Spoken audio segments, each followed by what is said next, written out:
Well, live from the heart of the Big Sky country, Bozeman, Montana, I'm Steve Quayle, filling in for George Noory, who's on vacation this week, and this is Coast to Coast AM. Now, we've got an intense show tonight with 4 hours of some of the most incredible and astonishing events taking place now and soon to come to pass. Ladies and gentlemen, we're going to talk about volcanoes, earthquakes, the coming drought, the existing drought, famine, pestilence, the tornadoes, hurricanes, and all the different events transpiring right now in the headlines. Now, tonight I'm going to be interviewing for the first hour Stan Deyo. And Stan Deyo has held top security clearance and was part of an exclusive black project headed by Dr. Edward Teller, specializing in the development of flying saucer technology. Stan has lectured on many world events, which include the coming global economic collapse, developing solar-related crisis of the Earth's climate, UFO deception and its real intent, and the suppression of badly needed technology and high-voltage physics of cheaper energy. Stan has recently been featured in the documentary movie Apocalypse of the End Times and in George Noory's Prophecies. So I welcome you, Stan. Hello. Good evening, Steve. Good to hear your voice again. Well, hey, it's great. Now, we're going to cover some exciting events, but also some very deadly and dangerous things that are lining up. Stan, let's talk about, first of all, the anomaly that you've kind of identified off the northeast coast of the United States going up into the Newfoundland area. All right. Well, the anomaly comes from an analysis that I make every day of the Navy's sea surface temperature variations. What I do is I look for things that are anomalous, too high or too low a temperature on the sea surface in the last 24 hours. Now, I normally use this to forecast earthquakes from 0 to 5 days in advance. But this time, I've put up on our website at standeyo.com, people go in there and look at the first page under the hot headlines. It'll say Coast to Coast AM talking points, and they can follow along with what we're going to be mentioning here about this anomaly.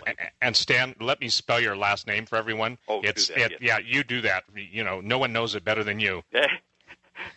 It's STANDEYO.com. And if you get to there and go inside the site, you'll see the hot headlines, kind of a flaming lettering there, and just right underneath is where you click for the coast-to-coast topics. And we've got movies, animations of this spot, how it's built over the last 2 weeks for you to pull down, and some stills and various things that we'll talk about as the night progresses. Well, Stan, and we've seen like 200,000 people evacuated, and Holly, in your book, Dare to Prepare, she talks about flooding being the most costly of all natural disasters. So we're seeing this in real time, in living color, and you've identified this anomaly. And have you ever seen anything like this in the Northeast before? Yes, but it's been about, 1999. In fact, if you'll go to that, folks that are on the computer, if you go to the page that I told you, at the very bottom you'll see a bunch of yellow and blue images in one picture, and it'll go from 2006 down to 1998. And the reason I put that in there is to show people the change in temperature over a 2-week period, say from 29th of June back to the 15th of June, in each of those years, to give you an idea of what we are today and what it looked like back in 1999, when Hurricane Floyd, later in the year around September, hit New York and really did a lot of damage. In fact, Holly's put a link up on that page to Coastal Storms and Hurricanes, New York City hurricane history, and in there it gives you a map showing that it's been about 50 years since a bunch of hurricanes decided to visit New York. And so the last time was 1999, when we see a similar pattern of what we're seeing now. In fact, it was a bigger heated area off Nova Scotia and off the New York, New England coast. It's a huge warming area in 1999. Now, we've got heating in that area again this year, but it's very focused, a very intense, narrow line coming out from, from New York straight out into the Atlantic. And what you can't see on the bottom pictures there, which are showing the anomaly variations in 2006, but you can see at the top of the page in the movie, is that this year we have a huge cold spot up in Canada over the lakes there, which is helping to fuel a tremendous weather engine. The the way weather is made is you have hot and cold areas over land or ocean, and between these two there is an exchange of energy. And with Coriolis forces, the spin of the Earth, it can generate some tremendous hurricanes and tornadoes and tropical storms. But what we're seeing now is a very intense separation of hot and cold at the extreme that our graphs at the Navy have catered for. Like plus and minus 6 degrees Celsius, and 2 degrees Celsius difference is enough over a planet, planet-wide, to cause an ice age to form. So we're seeing a very localized 12 degrees centigrade differential over the New England states and part of Canada.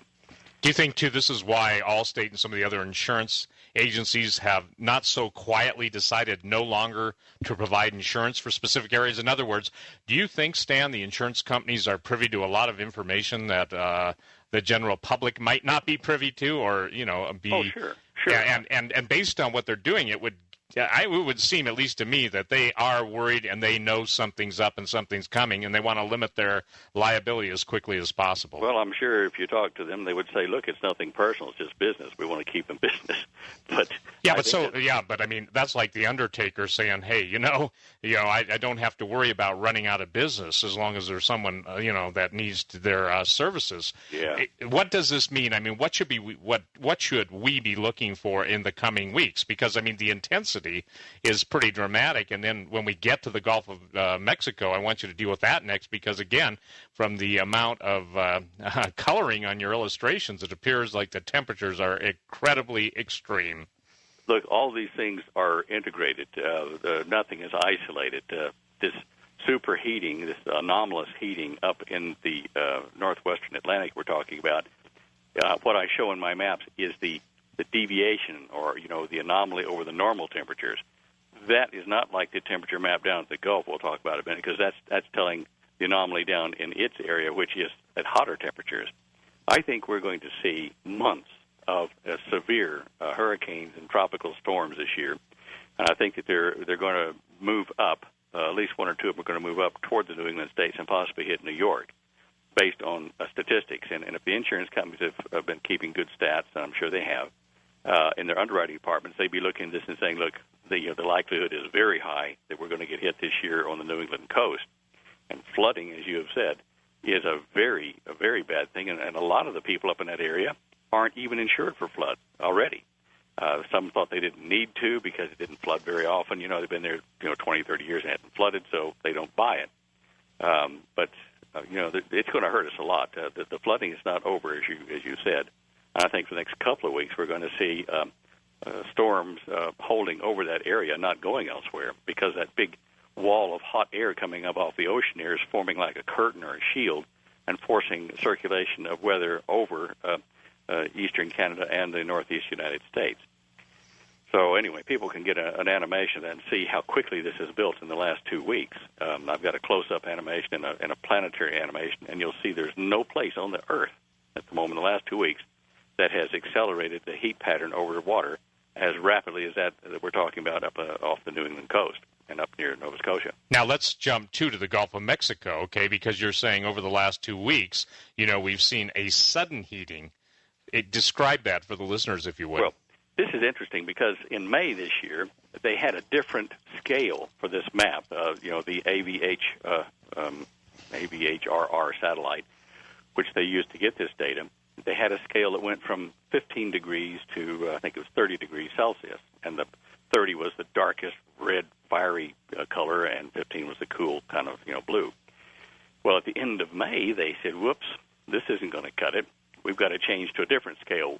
We'll go to 22 to 32 or something in that region. And the reason is because they could see the temperatures were going to go higher than they'd ever had to use on the scale. So they had to increase the scale by 2 degrees centigrade and go to 22 to 32 instead of 15 to 30. And now when you looked at the map in May, it looked fierce. We were up to 30 degrees in the Gulf all across it. It was terrible. And then on the 1st of June, you looked at, that looks pretty cool. It's not so bad. And that's because they had altered the scale. So it didn't look so bad, it was okay. But that was at the beginning of June, and you'll see on the animation there, it's green and blue and yellows. It's kind of cool. Then you see a tongue of heated water coming up out of the west of Cuba in the inlet there, coming up, and it starts to get hotter and hotter and hotter until at the moment we are really hot. We're at the top of the scale off of New Orleans and Georgia and the Panhandle of Florida, and this has repercussions that whether it creates hurricanes or not. At the moment, we're going to see this pattern continue for the rest of the summer, and I think eventually we're going to see hurricanes that form right on the coast. I mean, just form right there and rip up through the land. And we're going to see algal blooms, like red tides that are enormous. I mean, in fact, they're already starting now elsewhere. But this is extraordinary. We're seeing something that's just so unusual. I can't believe I'm watching it. Well, the algae blooms or algal blooms that are taking place right now in the Vancouver area off the west coast, there's a lot of reference to the algae blooms that took place before the earthquake that generated the tsunami back in December in Southeast Asia. Given the fact that water temperature and the release of nutrients can cause the algae to bloom or to flourish, this might be a heads up that is right there painted in beautiful satellite color pictures for us. And I think most of the mainstream people out there are just avoiding these topics because they don't want to shake people up. And there are a lot of people sending me emails tonight, Stan, knowing you were going to be on the first hour, saying, boy, ask Stan about what's going on the West Coast, because people really almost have an intuitive sense, and it seems like women are always known for their intuition more so than men, and now it seems like even linear, logical men are saying, boy, it just doesn't feel right. So what are you seeing on the West Coast? Because I was on your Encota map, and ladies and gentlemen, you can go to standeyo.com and see that, or you can go to my website and see it too. It's on the front page. But the bottom line, Stan, is what's your call on the area around the Juan de Fuca going up into, upper British Columbia? Well, first of all, let me address that or expand on your mention of the algal blooms, because they're saying that might, in some cases, be a precursor to a major earthquake, and they think it might be linked to the heat being released at the fault line. As it builds up pressure and it's getting ready to rupture, that the compression may generate heat, warm the waters, and increase the algal bloom. Now, we're having major blooms off Vancouver Island on the U.S. West Coast. We've got blooms that are starting and going down toward the Juan de Fuca. In fact, some of the pelicans have been contaminated by eating some of the algal blooms that were in fish, and domatic acid makes that comes from the algal bloom, this particular kind of bloom, makes the pelicans act like they're drunk, and they're crashing into the into land and at people and cars and stuff already. We're having an algal bloom of similar color. I don't know what's the same algae or not the same phytoplankton, but it's off of the west coast of Ireland all the way down into England right this moment. And the Black Sea is just absolutely chock-a-block with algal bloom. So the one I'm seeing here off Vancouver tends to, even though it's kind of in the blue range, which is not quite so bad as the red tide, it's not supposed to be toxic to humans, but it does hit the nervous system of birds and fish. Well, hold that thought, Stan, because we got to take a break. And ladies and gentlemen, we'll be right back, and we're going to talk about the other stuff taking place. You're listening to Coast to Coast AM. We will be back after the break.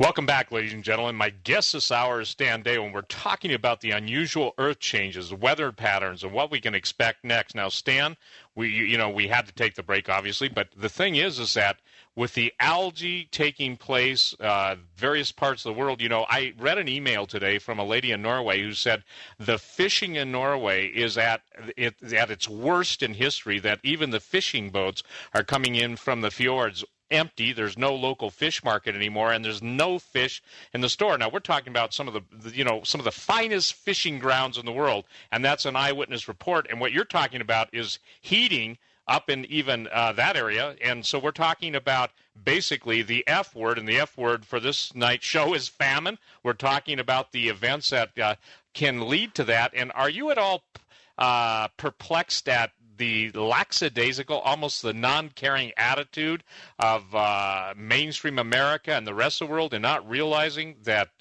we're looking at the loss of a horrendous amount of protein, are we not? We are, and I'm not really amazed, because if mainstream doesn't tell us at the 5 o'clock or 6 o'clock news, most of America is not going to get it, because they have normal jobs. I mean, you and I and Holly, we look at the news all day long as part of our job, and we see the importance of this, and so I can't blame people for missing it if it's not in their normal mainstream thing. Of course, if they came to your website and mine every day, they'd get this all digested for them, but unfortunately, they don't know about it, so we can tell them here and hope to goodness that they pay attention, because it is going to get worse. The famine will follow this. I mean, there are already food prices in certain areas now that are going up simply because of drought killing crops. You know that. Oh, absolutely. Now, that Norway situation, if you look on that show topics page, I have at the very top right row a rapid changes in sea surface temperature map, which shows up in Norway a huge sea surface temperature decrease. Underneath that, though, there is a huge increase, which goes up through Germany and into Italy and part of France, and then up into the sea just where Norway does its fishing. It's a huge temperature drop. And so these strange anomalies like this are already hitting their fish crop, as you're talking about.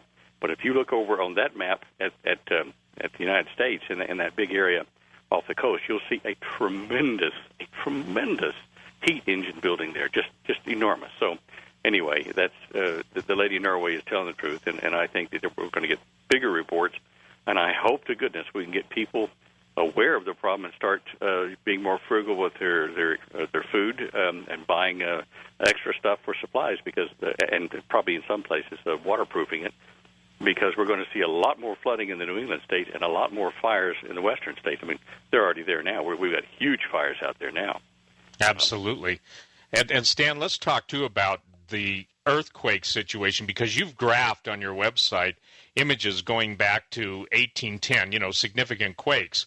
Obviously, the concern is there that we are headed for the big one, and, we've talked about this so many times. You and George have talked about this, and it seems like every time there's a major quake, people prepare after the quake or minutes before the quake. But we're telling people tonight that based on what's going on worldwide, it's probably a good idea to put preparation into major forward motion.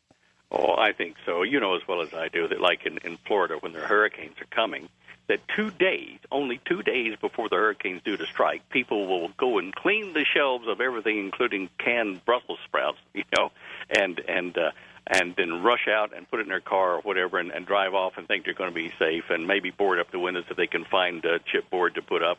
But the 2 days before is when they think about preparing. And they repeat, and their houses get blown down, and I can't understand it. But that same mentality, in fact, even worse mentality, hits the west coast of the United States and also in the middle of the country, in the New Madrid area of Missouri, Arkansas, and that area, because people have been hearing about, oh, yeah, we're going to get the big one day, and they just say, well, that won't be in my lifetime. It wasn't in my lifetime or my dad's or whatever, so don't worry about it. But what the graph on my website is showing people, is done by decades, 10 years at a time, is that everything kind of rolled along till normal until about, the turn of the century. Then we started to have about 24 Richter 5s on the planet, that were measured anyway. And even if we allow for, double that because of not enough detection equipment around the planet in those days, everything kind of coasted along till normal until about 1970. And after that, the graph starts to take a 45-degree turn and then an 85-degree turn. And like in the decade of 1990 to 1999, we had 801 Richter 5s on the planet. And this year, we're only halfway through the year, we've had 526. Now, you can do the math. It is not going down. It is escalating, and these are Richter 5s, which ring the entire planet. I mean, you can pick up a Richter 5 at the North Pole if it occurs at the South Pole. It's amazing. We're just seeing the planet kind of creaking and groaning and getting ready for some big quakes. And we can argue till the cows come home about why the planet's doing it now. I think I know, and other people think they have different reasons. But no matter what the reason is, it is happening. Pressures are building up. And I think from what you asked me about the graph, I know we're coming to a break here, but after the break, we'll talk about the earthquake forecast I made for today along the west coast of the United States, which is significant. That's what everybody wants to hear. Ladies and gentlemen, you're listening to Coast AM. We'll be right back after these important messages. Well, welcome back. Welcome back, everyone. I'm Steve Quayle. I'm sitting in for vacationing George Noory, and we're talking with Stan Deyo, and we're going to talk about and continue to talk about the West Coast earthquake. You know, Stan, it's almost like an apocalyptic soap opera as the world churns. Now, watch somebody in Hollywood say, hey, what a great idea, an end-time soap opera. But let's talk about the West Coast, because you're getting so many signatures and there's so many indicators out there that a lot of shaking could be coming that way. All right, Steve, I might just preface this for folks that aren't aware of how we do this, that every day I get data from the U.S. Naval Observatory in Monterey, California, at about 3:30 in the afternoon Mountain Standard Time, and I analyze that data through my software to see where major fault lines around the planet on the water's edge or in the water are exhibiting sudden changes of temperature on one side of the fault line versus the other side, where one side of the fault line cools down at the same time the other side heats up by the same amount. We think this is something to do with the conductivity of the water and the air above it just before a fault is about to rupture. That's the method I use, and so I draw circles every day around the affected zone, and I center the circle where I think the central effect will be, and the radiating effect where it might occur out around that within the rest of the circle. Now, having said all that, I have white circles for today's forecast, the 24-hour for today. Then I have a dark red for yesterday's and a less red one for the day before, et cetera, for 5 days. And you'll see on my charts that the colors thus range from white to red to not so red to pink to very light pink. Now, the west coast of the United States in fact, even from the Baja all the way up to, Puget Sound at the moment, have circles, which is unusual. They're all circled over the last 5 days. Major activity seems to be moving up the coastline toward the Juan de Fuca plate, which, of course, butts into Washington State and Oregon for the primary part, and the bottom of it is going into Northern California. Other areas on the planet that are showing signs of stress, kind of concentrated, are in the Caribbean at Montserrat, the volcano there. You can see that for the last 2 days we've been seeing indicators there, and there are a number of microquakes, small under Richter 3 quakes occurring there rapidly. And that area indicates that there's stress building there, and that fault line runs across through Mexico and right on up into the San Andreas Fault along the tectonic plate edge. So all that's connected. And I even today drew some fault line indicators up the Mississippi, one of them, and two that are up around the New England states, well, three, I guess, which are hard to read when we've got so much thermal interference from the storms up there. But I think there may be some small quakes up in that area as well.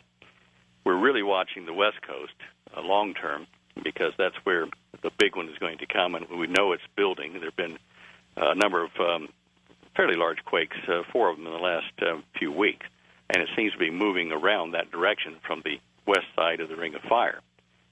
Japan is showing signs which are starting to die down now. They don't seem to show current signs of quake today. Fiji, that area, and New Guinea, and also New Zealand are showing signs of quake stress. These are normal things, but what I've been seeing the clusters in is mainly the West Coast showing pressures building, and then sometimes the quake, major quake doesn't occur, but a lot of small ones do. Pressure builds and backs off, and that's where we are now. The West Coast is in a build stage, and we're watching it every day at 3:30. Man, I'm right on there watching it to see if we're going to have a major quake, so we can give a warning to folks to at least do some preparation or make allowances to be able to, have flashlight and radio or get out of town or something.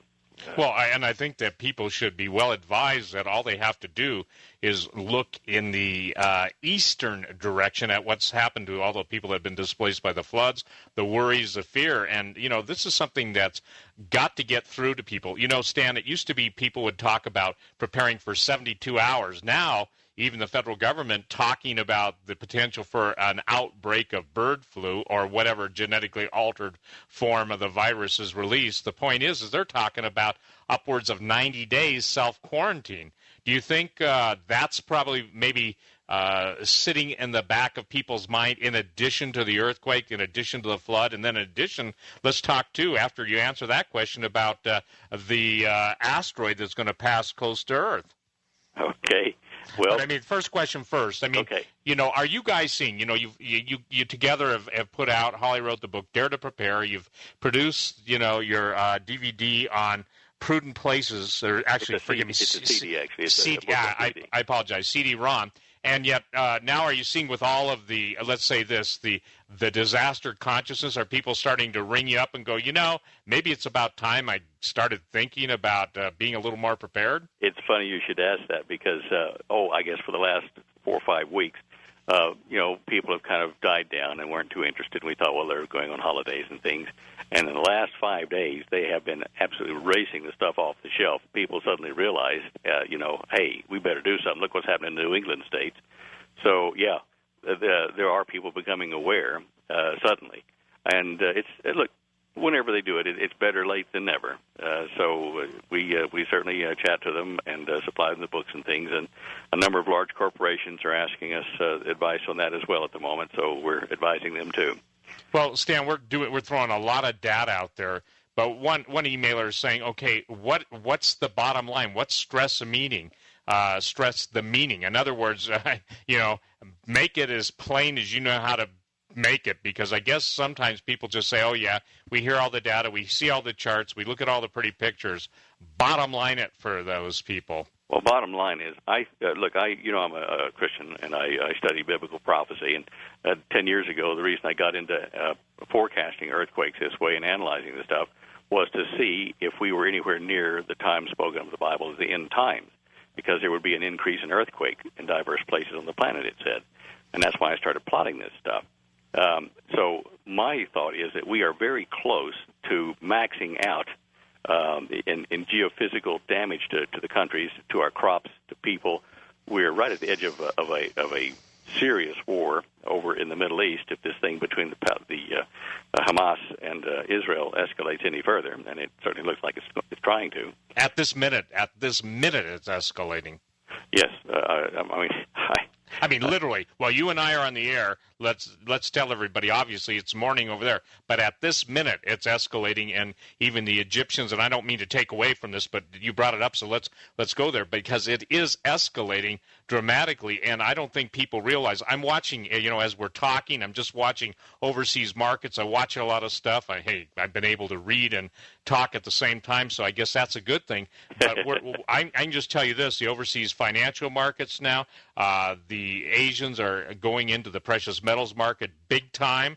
It seems like the go signal's been given, the dollar's falling, the euro's rising, and the perception out there, Stan, is that this is like a neon sign. The Middle East is starting to flash, and now people are getting the message. I don't think there could be a more dire scenario painted than if that thing goes basically thermal, and by thermal I mean that chemical weapons are used by whoever, Syria, Iran, whoever, and then obviously it escalates into the big mushroom, and concurrently or very close in proximity, let's say we have a situation where the asteroid, something is deflected, some of the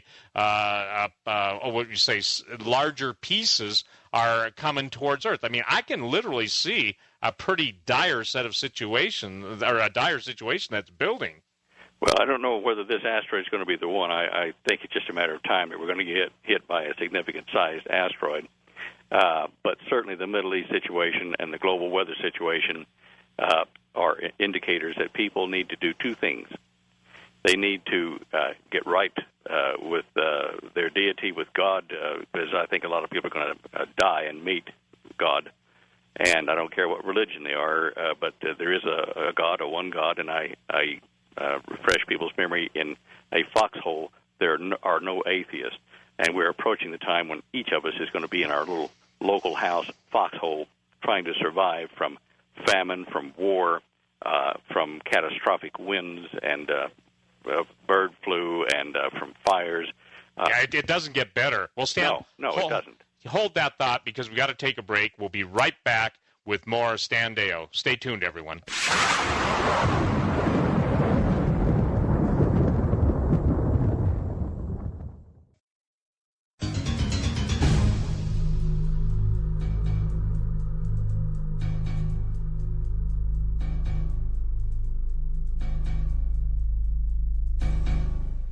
Well, ladies and gentlemen, you're listening to Coast AM. I'm Steve Quayle. I'm sitting in for vacationing George Noory, and Ian Punnett will be hosting tomorrow night with Friday Open Lines, and you'll want to tune into that show. Now, Stan, again, we've got a time that's like no other. Everybody knows that something is changing, that all things are changing. They no longer remain the same. The certainties of the past have given way to the questions and the unease of the future. So where we're at, whether we're talking about the earthquakes, whether we're talking about the volcanoes. By the way, you brought up Montserrat. Tungarua in Ecuador has had 50 explosions in 24 hours. 50. Well, there's another one in the Philippines going as well at the moment. Yeah, Bulasan. And so the thing that we're seeing is, I don't think people realize the amount of sulfur dioxide and the amount of particulate matter that gets emitted into the atmosphere when we have this many volcanoes going off. We've been watching Merapi in Indonesia. We've been watching so many volcanoes that, it used to be you only had to watch 3 or 4. Now you have to watch 30 or 40. Your thoughts on that, too? Well, this is all a sign of something happening that's quite unusual across the entire planet. There's not enough time in this segment to discuss it, but I subscribe to the fact that the Earth is increasing in diameter. It's expanding, and there's a whole growing school of academics that are seeing that this is the case rather than just tectonic plates drifting around. We're actually starting to expand. Heat energy is being added to the core of the planet, and we can discuss that some other time about how, but the increasing number of volcanoes tells us that the heat is pushing energy and stuff up toward the surface. What you and I have talked about on your show before is also another problem up in the northern regions where we have methane hydrates, methane that's in frozen tundra, and that stuff up there is melting quicker than anybody thought. I mean, a lot quicker. And if that melts and releases the methane into the atmosphere, we're going to have an accelerated global warming. And I use that term advisedly, cautiously, because I don't subscribe to the fact it's all due to cow farts and people's SUVs. Yeah, it's not. It's due to the sun and to cyclic things that are long cycle things. But the sun is putting out more energy. We're absorbing more of it. And it is causing the planet to heat up and release its own greenhouse gases in great abundance. And there are records in history of this happening before. The sad thing is that we're living in that time, and it's going to impact us like it did other species on the planet when it happened before. I can see great dangers of having the methane gas released over areas and being sparked by lightning or some other thing and having explosive fires run across the land. Up in the northern areas anyway. Oh, absolutely. Kind of like a localized Dresden firestorm. Well, hey, if we keep having these cyclonic disturbances, which we will from the heat engine on the planet being kind of warmed up by all this global warming, that will happen. It'll make the firestorms like Dresden. We've talked, I think, so many times, all of us on talk radio. I know George Noory was asking me a couple weeks ago when the exercise where all of the financial entities, the United States government, went underground for their continuity of government exercise. To my knowledge, they haven't come out yet. There's talk of all the underground bases, 234 known underground bases becoming active, people seeing a lot of military in uniforms now in relatively previous quiet communities. I would say this, it's don't listen to what they say, watch what they do. Given all that, it appears that obviously there's enough indicators out there that people should say, I may not understand all this stuff, but I should probably just be a little more prepared, a little more caring, and maybe have some plans to, if I live on the coast, whether it's a Gulf Coast, the West Coast, or the East Coast, I better have a plan, and I better decide what indicators would cause me to move? Stan, I don't think people realize the potential for what we're talking about. And should we have any type of asteroid strike in the area of Cumbre Vieja and the whole tidal motion that would be set against the East Coast, which, listen, there are a lot of scientists saying warning, warning, warning, but no one seems to be telling it like it is outside of talk radio. And that's why I so appreciate, programs like Coast to Coast AM, because, this is the only way that people can hear what's really going on. I know, and it's a sad thing. We have friends all along the New England coast. Some of them have wanted to sell their properties and move elsewhere, and no one's buying. They are, but the market is driving prices way down because people aren't just rushing to build on the coast now. There are a number of people becoming aware. In talking about all these things you just mentioned, the asteroid strike or comet strike, the Cumbre Vieja volcano. There's another one down in New Zealand called the Lake Taupo caldera, which is a really nasty one, building in pressure at the moment. And these algal blooms, these red blooms. These all remind me of biblical prophecies in the Revelation, talking about a third of the sea shall turn to blood. These algal blooms get red and nasty and stink like blood. And they say a burning mountain will fall into the ocean or into the sea, I think it says. And that Taupo thing, if the top of that blows, it'll blow into the sea area there, into probably Lake Taupo. But a burning mountain is a volcano, and I'm seeing that now. It says a star, or like a bright star, an asteroid, or a comet will fall into the sea and pollute it. There's 2 times something like that hits the ocean. All these things seem very biblical and very present right now. And, people need to prepare, 1, to die, and 2, to survive as long as they can before that time, and that means prepare, as you were saying.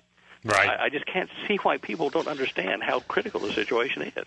Well, and that's the point. When the gentleman sent me the email saying, what's the bottom line? It's critical. I mean, it's like, obviously, everybody gets worried about nuclear reactors when they go critical because they know there's going to be an explosion. Yeah. And I still think that people had, all of us had better realize that, having seen the woeful handling of Katrina, the woeful repair of Florida from all the hurricanes, I think, the golden rule for this time is you've got to realize there's no one that's going to come to your aid if you don't make enough steps and take the necessary steps to get your family, your loved ones, those you care about, at least warned. The heart cry of most people that email me after talking about this stuff is, I try and get my friends, relatives, daughters, fathers, sons, whatever it is, and they just won't listen. Well, I think there will be events coming in the very near future, possibly within the next several weeks, that will shake, and pun intended, shake people up.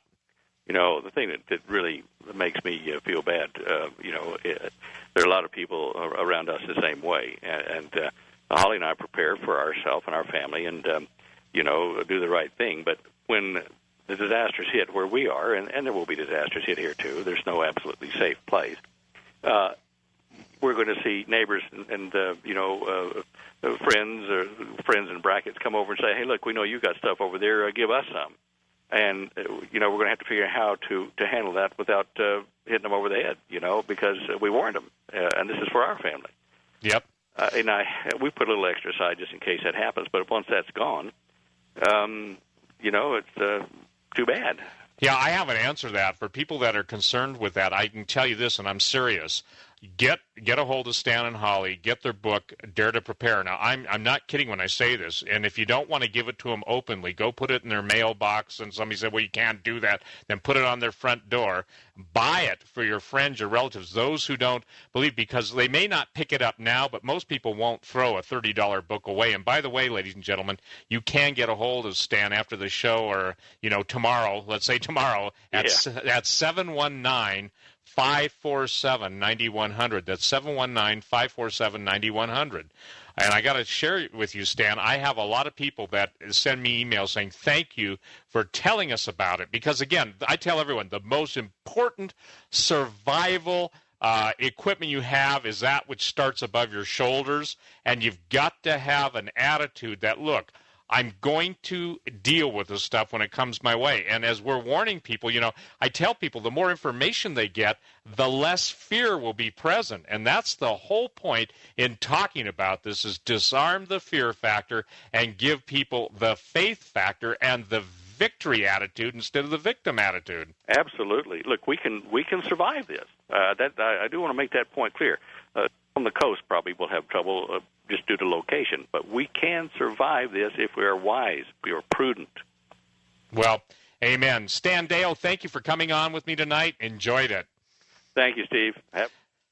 Well, ladies and gentlemen, I'm Steve Quayle. I'm sitting in for vacationing George Noory. We'll be right back. My next guest, George Ure, you're going to enjoy George because he's going to tell you about the web bots and what their future is forecasting. Stay tuned. Welcome back, ladies and gentlemen. What a delight to be able to fill in for vacationing George Noory, to be on Coast to Coast AM, and to be able to present to you my next guest, and probably one of the more interesting men that I've ever interviewed or talked to, who's got a take on future events using predictive software that he and one of his friends, actually his friend developed it, Cliff, at halfpasthuman.com. We're going to talk to George Ure. Now, George is a fascinating man. He's somebody that I've talked to and interviewed quite a few times, and he was the news director in Seattle from 1970 to 1983. He holds a master's in business administration with a focus on long-wave economics. He's a patent holder. He's been the senior vice president of an international airline, a vocational school president. He's one of those guys that I always am amazed at. He can do just about anything and does everything well. I mean that as a genuine compliment. He's the editor and author of Peoplenomics, an online amazing newsletter that we'll talk about later in the show.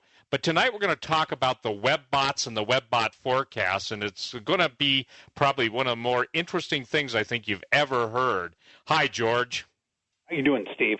Really good. Well, you got the phone situation worked out? Absolutely. Everything is just booking and cooking.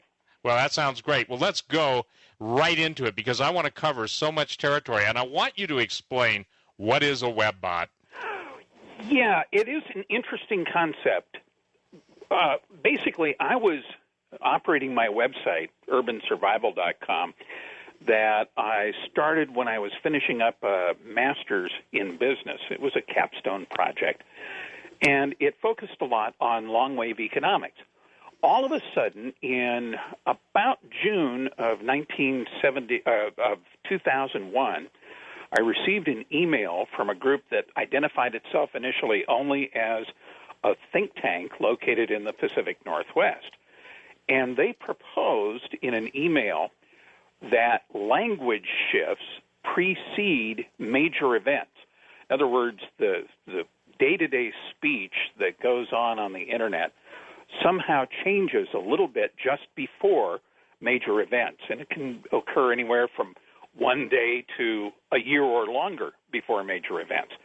And so this group said, look, we go through and we scan huge portions of the web, and based on language, they modeled lots of future events. It's sort of like the ability to view through time, not travel through time, but at least have some sense of what's coming in the future. And to make their point, I posted on my website around July 4th or 5th of 2001 a prediction they made that the world would experience a tipping point that would literally change how we live our lives forever. And that tipping point would happen in the next 45 to 60 days from when I made the posting. And this big event would have aspects of military and accident. They also provided some mapping coordinates that showed a sort of a cloud over, among other places, Las Vegas, Nevada. And curiously, as events turned out later, we know that that's about the time frame when the Al-Qaeda operatives were having their last party hurrah before going to New York and the East Coast to do the dirty deeds. So we didn't get in that first run the word terror or terrorist, because the webbot scanning of the Internet is based on a traveling dictionary. It's sort of like if you think of the search engines that go out and send robots out to index websites, The WebBot project operates roughly in the same way. It's just like Google sends out spiders to look at websites. So does the WebBot spidering portion of the project. The only difference is it carries a dictionary with it. The dictionary looks for keywords, and when they find something of interest, they'll take about a half a page snip of information and email it off to a T3 that Cliff at halfpasthuman.com and his assistant Igor keep open strictly to receive these inbound messages. And then the language that they're specifically looking for will be based on a lexicon or a collection of words that they'll pick up from what they call a seeding website. For example, if they're going out to see what's the mindset of the powers that be, they'll take a very establishment website, say the Council on Foreign Relations. They'll take the language set from the Council on Foreign Relations website. They'll plug that in to make sure that the key concepts from that website are in the lexicon, and then they will send the spiders out. And so when they find language that's similar, they'll use that as a basis to help determine what's important, what's not. So these huge numbers of snips of web traffic come in. And in a typical WebBot run, 50 to 70 million pages of information comes in. And then Cliff has written some, this is now where we get into the secret sauce department. Cliff has written software in his favorite language, which is native C, Prolog, and perhaps a dash of scripting language, to read the text and to pull apart the text such that it can be manipulated as hexadecimal numbers. The numbers that come from the collection of words are then thrown up into a 3D model space that's built in IntelliCAD. And when those individual words are put up in sufficient density in model space, you can begin to see each dot being a word or a concept, and it's like having layers of scatter charts, such that if you picture a scatter chart on every face of a slice of bread through a loaf of bread, where you have collections of these data points, we call that an entity. Now, an entity is like the high-level stuff. An entity, for example, in model space might be Terra for Earth. And then under Terra, you'll have different second-layer importance information that are called aspects. And that means things like, let's say we're talking about the Terra or Earth entity. Weather is one of the most important pieces of that. And then under weather, we'll have attributes, which are that more fully describe weather. So we might find third-level attributes for the linguistics that reverse look up to cold rain, sleet in summer, and so forth. And when the WebBots are out scanning the Internet, they will go out and they'll hit news groups, they'll hit blog sites, they'll hit discussion forums, and so forth, so that within the Terra entity, one of the things that pops up curiously and periodically is something called sun disease. Don't have any idea yet what sun disease is, but it will pop out of weird places like gardening groups, for example. People who are outside in the sunshine a lot will pick up a shift in their environment, and it will cause a very subtle change in how their language is used. And it's the subtle change of language that allows the WebBots to make some predictive calls, seemingly predictive calls anyway, about what's going to happen in the future. And Cliff is very, I don't want to say reclusive. Hey, George, yes. Hold that thought because we got to take a break. Oh, okay. I'll send you an email while we're on the air, and then we'll I don't want to get too tied up in this, so sure. When we come back, we'll start going into some of the predictions, if you don't mind, because we got to cover a whole lot of territory in a little bit of time. Ladies and gentlemen, you're listening to Coast AM. I'm Steve Quayle, substituting for vacationing George Noory. We'll be right back.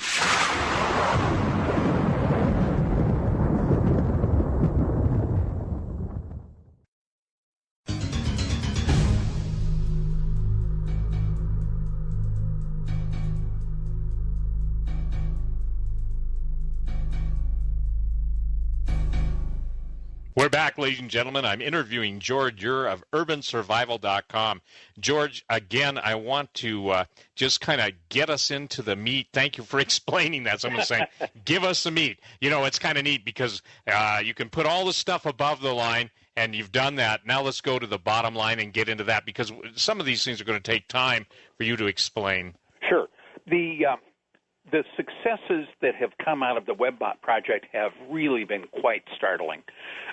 It's one thing to do a single event like the tipping point prior to 911, but then to follow it up with getting significant aspects of other huge emotional shifts in the population correct has been really startling to watch.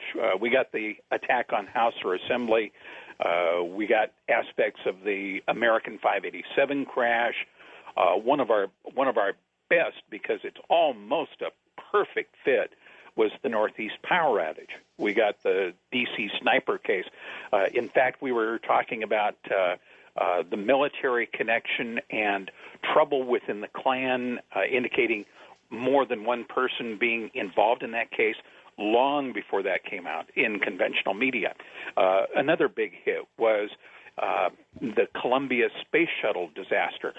Curious, because in that one the linguistics pointed to, quite specifically, gem of the ocean, and it kept talking about maritime accident, maritime incident. Well, turns out it was a space ship. Then we had the Redwood City quake during the Peterson trial in September, 2-3 years ago, which was followed by the Sumatra tsunami. Getting the Sumatra tsunami was, again, it shows how difficult linguistics are, because what we got linguistically was electric water rising.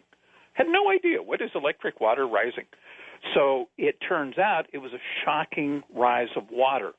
So you have to be very careful whenever you look at a WebBot run from the half-past human guys to make sure you understand that it's an archetypical kind of thing. It's capturing emotion. For example, here about 8 months ago, one of the runs made a reference to Dick Cheney and shooting. And there's a tiny difference between the word of and by. Well, we thought, looking at the data, that Dick Cheney was going to somehow be fired at. Instead, it was Dick Cheney firing at someone else. Hold the thought. We'll be right back. Oh, I'm sorry. No break. Well, George, I'm sorry. I'm trying to do this, follow along on my prompts and make sure that I'm covering everything I need to cover. Okay, so Dick Cheney, go ahead. Yeah, so we've had these large numbers of successes, and one that we're watching right now is really, really curious. I put it up on my free site, which is urbansurvival.com today, because the WebBot runs of I want to say around the 3rd or 4th of March, it was sent out to subscribers. That one made some phenomenally interesting predictions about flooding in England, talking about flooding of the Thames and so forth. And we're waiting for one of two things to happen. Either the WebBot run was talking about the flooding of New London, Connecticut, and the Thames River, which dumps in at the New London area, or we're going to see the storms that just left the East Coast start heading across the pond and hit England. One of the problems of the technology is we are not precise about dates. It has to do with how the words contain hints about dates, but it isn't precise science in terms of saying January 3rd at 10 o'clock this will happen. Rather, it's inferred by looking at aspects of words, the immediacy and the emotional impact of words. And so we may get something precisely right, but our timing is problematic. We can be off by 90 days, well, rarely 90 days, more like 30 to 60 days. And so when we're looking at the March run, and it was looking forward in time to the August-September time period, it's possible that the event that we're looking for with with England, Thames River, and rain, we may just have seen that on the East Coast. And of course, the big problem we have is that we're also sitting on a huge earthquake prediction. And I heard Stan talking about the activity off the coast of Vancouver Island. Go ahead. Oh, okay. I heard a noise there. I didn't know if you were asking a question or not. And so Vancouver Island is really an area of interest to us because a couple of months ago, the Webbot started making reference to 5 toes kick butt. And essentially they said there will be a series of 5 major earthquakes. And the 5 major earthquakes will come in a staggered sequence, such that we would have a first earthquake, and it would feature as a news angle, if you will, the visual of a wedding interrupted. Now, as events have turned out, we had a wedding interrupted as a major aspect of the May 26 earthquake that happened in Indonesia and took 6,000 to 7,000 lives in the process, by the way. We then had about a 14-day period, and in this 14-day period, we had a quiescence. And then we had, in fairly quick succession, May 9th, May 11th, and May 13th, we had earthquakes in Fiji. We had earthquake in Kyushu, Japan. Then we had the beginning of the big sequence up in the Rat Island area of the Aleutians. And according to the Webbots, we're supposed to have this period of quiescence lasting about the same period of time from the wedding to second quake, the wedding interrupted quake to the second quake, 14 days, such that we're right in that period right now. And there were some other hints, again, linguistically.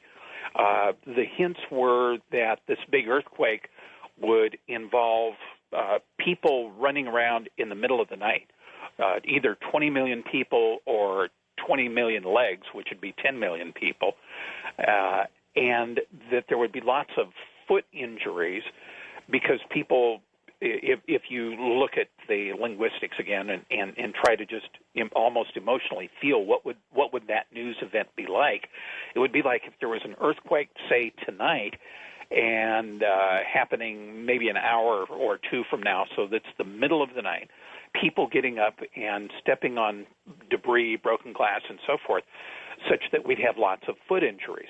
So there's a lot of foot references. And then, as a reader pointed out, this area of Vancouver Island, where we're having the big swirling and the algae blooms and so forth that Stan Deyo was talking about, when you look at Vancouver Island from the overhead shot, it almost looks like a foot. So we also note that the 5 toes kick butt, curiously, all 4 of the major quakes that seem to have appeared so far have involved islands: Indonesia, Fiji, Japan, the Aleutians. So that's where we are. We're just sitting here, frankly, waiting for big earthquake. And given the fact that we're seeing all of these seeming correlations coming up in the Webbot language, and now by the way, we just had a 4.3 earthquake in the Salton Sea area of California. I guess with the accuracy of the one that took place in down in Sumatra, I think that it's something that we've got to really be watching. Now, what's the time spread? I mean, we can be off. You said like earlier that the Webbot's timing's kind of tough to nail to the day, but we're right in that period, are we not? Yeah, we are. Although you're correct, we don't give precise timing on most events. It's more like a date range. So we entered the date range for the earthquake if we're correct about our counting the previous toes or the lead-in quakes. We'll talk about kicking butt when we come back. You're listening to Coast AM. I'm Steve Quayle, sitting in for vacationing George Noory. Stay tuned. Well, I've been talking to George Ure of urbansurvival.com about what the web bots are predicting, and we're going to get into a lot more of not only the predictions, but when we come back from the break, I'm going to ask him, how close, George? How close? What's the time? Stay tuned.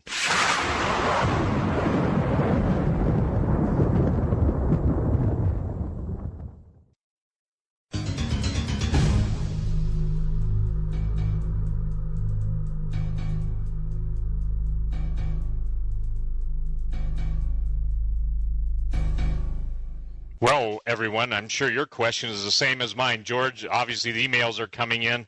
How close to the big one? And I think, when we get into the other issues that you're going to talk about tonight, I think that's going to be striking and startling. But, the big one, how close? We've got the 5 toes kick butt. We're right there, are we not? We are. And unfortunately, one of the problems of predictions is that we only get word about bad things coming. The technology doesn't pick up good stuff.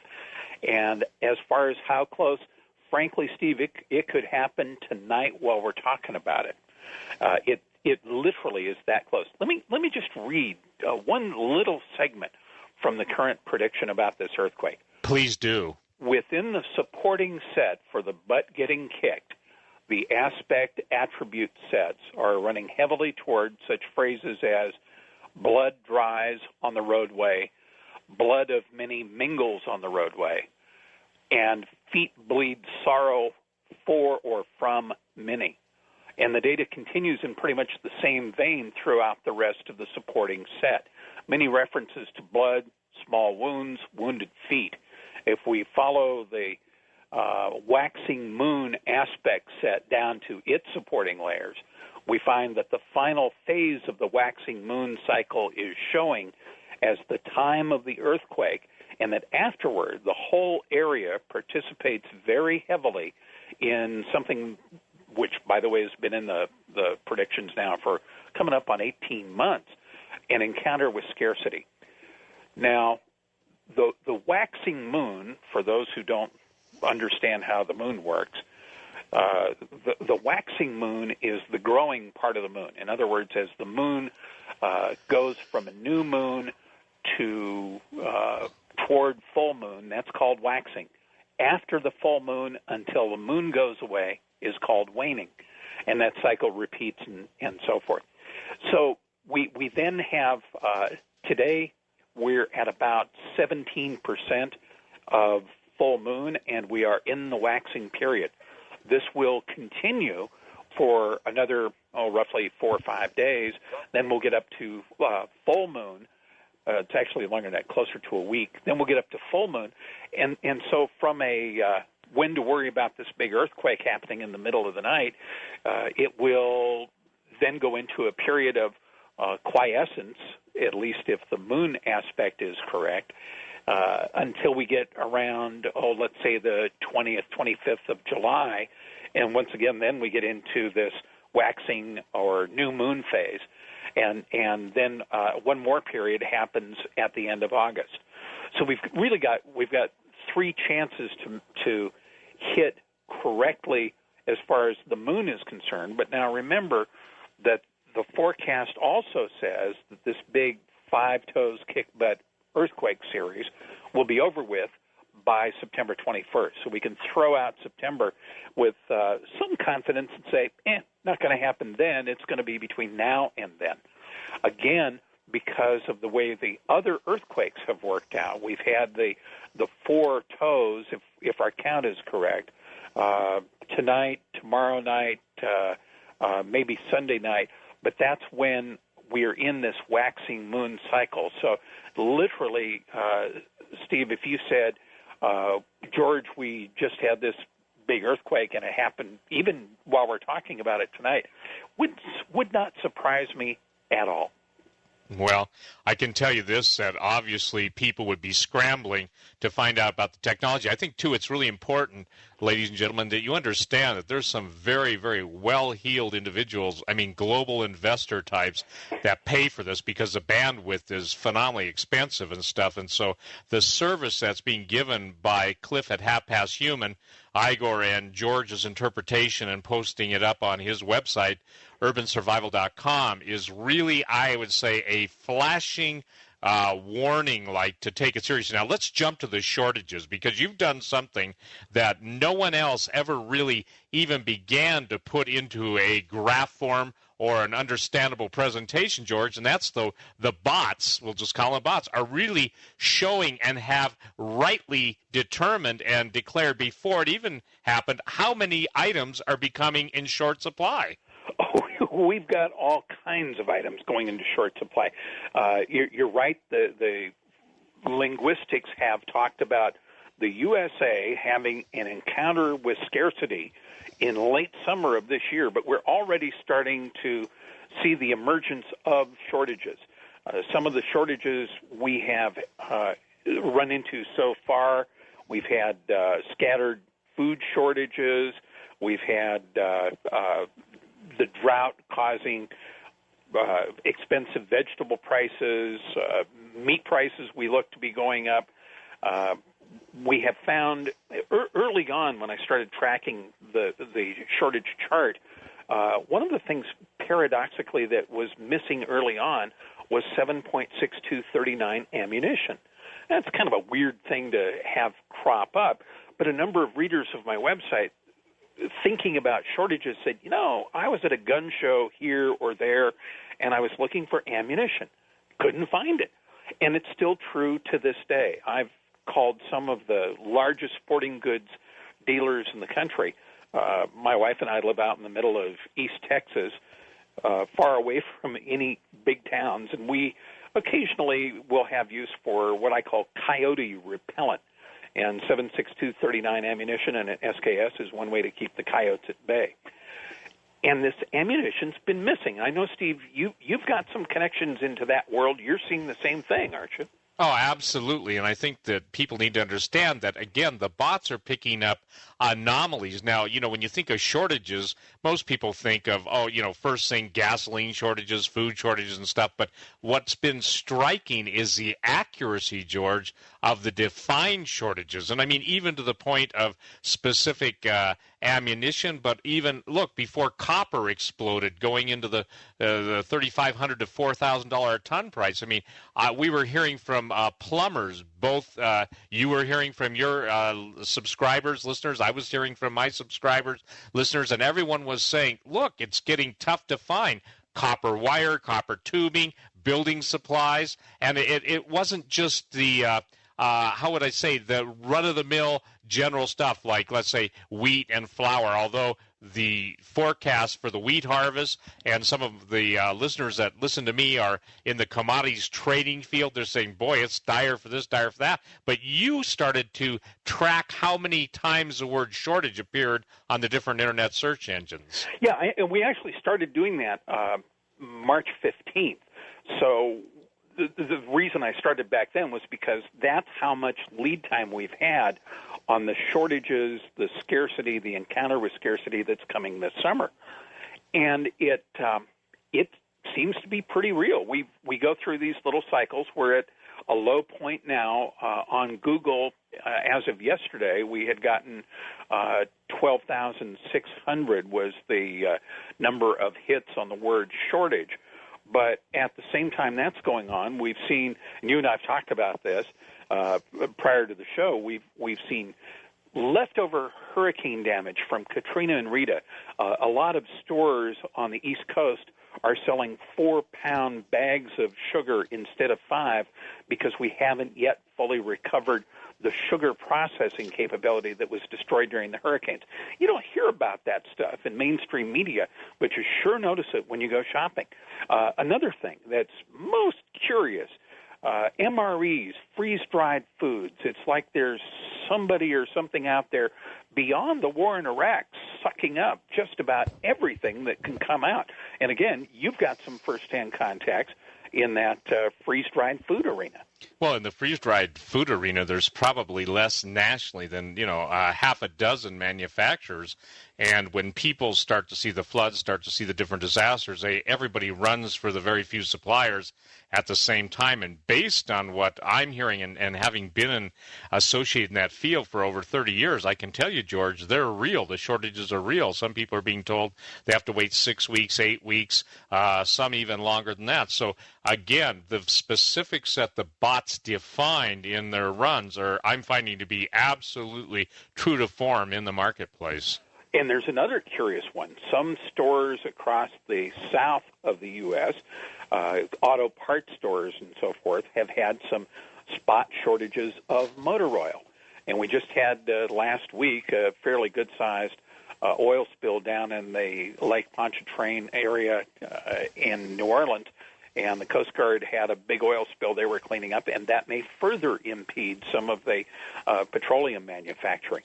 And then we have, of course, the leftover Gulf of Mexico refinery problem. And this is kind of a curious one to watch, because when the hurricanes took out a good chunk of our ability to pull oil and gas out of the Gulf of Mexico, it was a huge hit for U.S. businesses that rely on those petroleum supplies. One of my readers works for a company in Texas, one of the world's biggest manufacturers of plastic, and that company really runs on motor weight kind of oil. They turn oil into plastic, as you well know. And what happens most recently in the oil supplies is what had been coming in railroad tank cars is now coming in by truck and in much smaller quantities. So they've changed their production techniques and modes. Again, it's a reaction to shortages that has not percolated all the way up the food chain, but we can see it in the pipeline now coming toward the consumer. And then we've got the whole question of weather, and the question of weather has to do with drought. We've got, in Texas so far, many farmers have only been able to bring in one cutting of hay so far, and in a good year, there would be 2 cuttings in and a third one on the way. But this year, most of Texas has only 1 cutting. Depending on where you are, you may not even have your first cut yet, but that all translates, Steve, into grain and feed prices for cattle, and that means that beef prices are likely to be coming up this fall substantially. And everybody that I've been talking to, George, even worldwide, is talking about they go to their stores, they go into their favorite supermarket, and there's just nothing there to choose from. Now, this isn't true everywhere, but again, a lady from Texas and stated to me unequivocally, she said, there's just not the variety there used to be. The selections are limited, and then it doesn't matter. You go to the West Coast, you hear the same thing. And so, again, I think this is a home run for the bots. I really do. And it's only the leading edge, unfortunately. Yeah, now let's tell people how really bad it's going to get based on the bots. I don't want to be a doom and gloom person, but it's pretty doomy and gloomy. We've got several things coming up this summer that will likely congeal. One of them is the earthquake. We've been talking about that.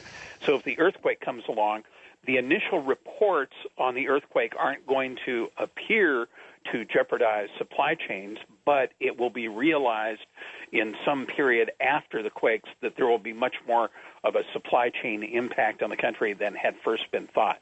That's one of the things that you can almost envision that. Let's say the earthquake is West Coast centered, and it takes out port capabilities in either Port of Seattle, Port of Tacoma up in Puget Sound, which could occur from a big quake on Vancouver Island, or if it takes out Oakland because of a big quake in the Bay Area, or Long Beach, which is the big one on the U.S. West Coast because of the quake, St. Catalina Island area.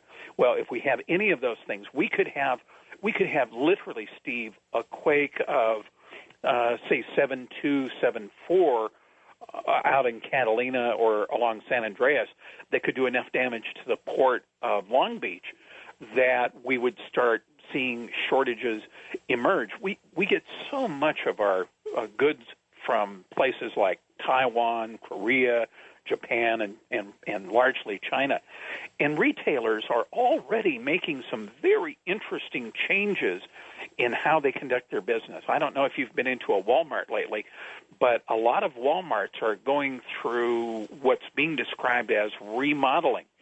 But curiously, while they're doing their remodeling, they seem to be adding aisles and taking down a little bit of shelf space. Now, a couple of reasons to do that. Sure, better environment for shoppers. But on the other side of it, if you add more aisles to stores, what you end up with are maybe 10, 15, 20% less in the way of shelves to fill, which decreases the amount of money you have to have as a business tied up in inventory. So we're hearing anecdotal reports of lots of remodels, and curiously, another way that you can mask shortages is by putting shelves further apart. Again, it opens up the store, makes it feel airier for shoppers, but just eliminating on a 6 or 8 shelf row of shelves, eliminate one shelf, spread the others out a little bit, and you've reduced your inventory requirements, and you can make it appear that you have the same number of goods and items in inventory, but when you go looking for specific things that maybe you don't look for every day, you'll find that, I could have sworn it was in this part of the store somewhere previously. And I think that's what we're trying to get out to everyone, is that given the predictive nature of the web bots, given the actual field reports coming in from all over the country, this is happening now. It ain't wait, and I'm using ain't on purpose. It ain't waiting for the future. And we have the problem coming up with depletion of protein. Depletion of protein is not specifically in the WebBot forecast, but recent runs did discuss declining fish stocks. And that's literally happening right now. Yeah, Norway and Scandinavia is interesting. They've got an area that is almost a dead zone for fisheries, and it's been getting bigger and bigger every year as they have these oxygen-depleting algae blooms. And as those occur, the fishery stocks are going down, down, down. And I think it was the 22nd when NOAA came out with its annual report on how's fisheries really doing. And some folks who used to be with NOAA have expressed concerns that the U.S. started off trying to restore its fishery stocks 10, 15, 20 years ago, and the runs are smaller today than they were at the beginning of the let's restore the runs. So we can see global protein from fish kind of walking up to the edge of the abyss. We already know that bird flu has been found many places, and there's a good chance that it will come to North America sometime in the next 6 months or sooner. And when that occurs, there are real questions about what's ahead for poultry producers. Will they be able to continue operation? And if they're not able to continue operation, or if there are restrictions on movement, which, by the way, is another meme within the WebBot runs, the idea of restricted movement for people, for goods, and so forth in the country when we get to late summer, then we have to ask ourselves, what's the impact of bird flu going to be on chicken McNuggets and KFC and that whole industry? So there are serious investment questions that fall out. We don't offer investment advice, by the way. There are serious investment questions that a thoughtful person could be asking, as well as if you wanted to make an interesting investment and it might outperform all of your other investments, maybe investing in high-quality protein, putting it in the family freezer, or stocking up on beans, getting high nutrition content foods might be one of the best investments you can make. And remember, if everything goes along hunky-dory, we don't get any of these shifts that linguistics indicate are likely coming, worst-case situation, you've got a lot of food on hand, and you don't have to worry when the power goes out. Yep, Except, of course, to keep the freezer running. And we don't want anybody to be in deep shift, do we? I wish I hadn't said that. Yes, okay. Well, ladies and gentlemen, you're listening to Coast AM. I'm Steve Quayle, sitting in for vacationing George Noory. When we come back, it's going to be an amazing thing because we're going to talk about the parallels between 1929, 1987 stock market interruptions, or whatever you want to call it, and also the financial aspect of all this. And George will be right in his domain. We'll be right back. Welcome back, everyone. When I come back with George Ure, we're going to talk about one of the most amazing statements in the WebBot forecast. Is talking about something that's going to so fundamentally and alter totally the structural relationship of human social order, and it puts it into the context of three camels humps. Now, I got to tell you something. This is an amazing thing you're going to hear. So when George comes back on and we start talking about camel humps that will affect the structural relationship of human social order, I think you want to pay special attention. I'm Steve Quayle, sitting in for George Noory, who's on vacation. This is Coast to Coast AM. Be right back.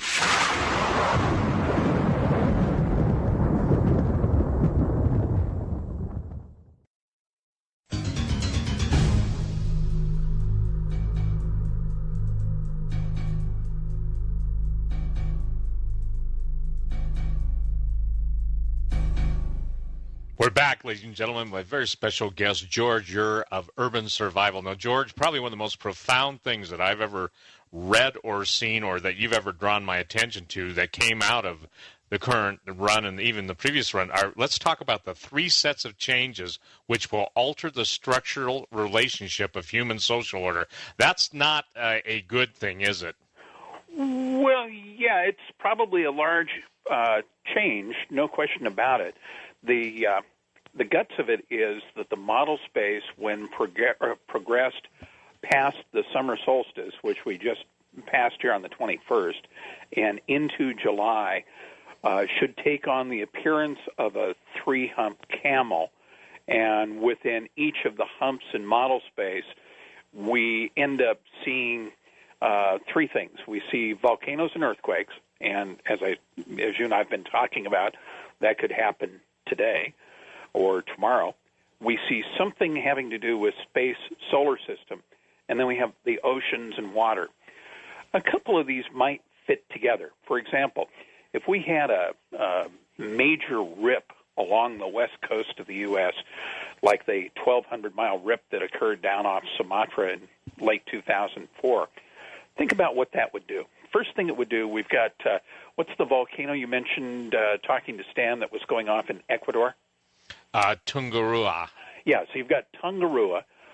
You've got a number of other potential volcanoes that have been making some magma rumblings and so forth off the coast of Washington State and off of Oregon.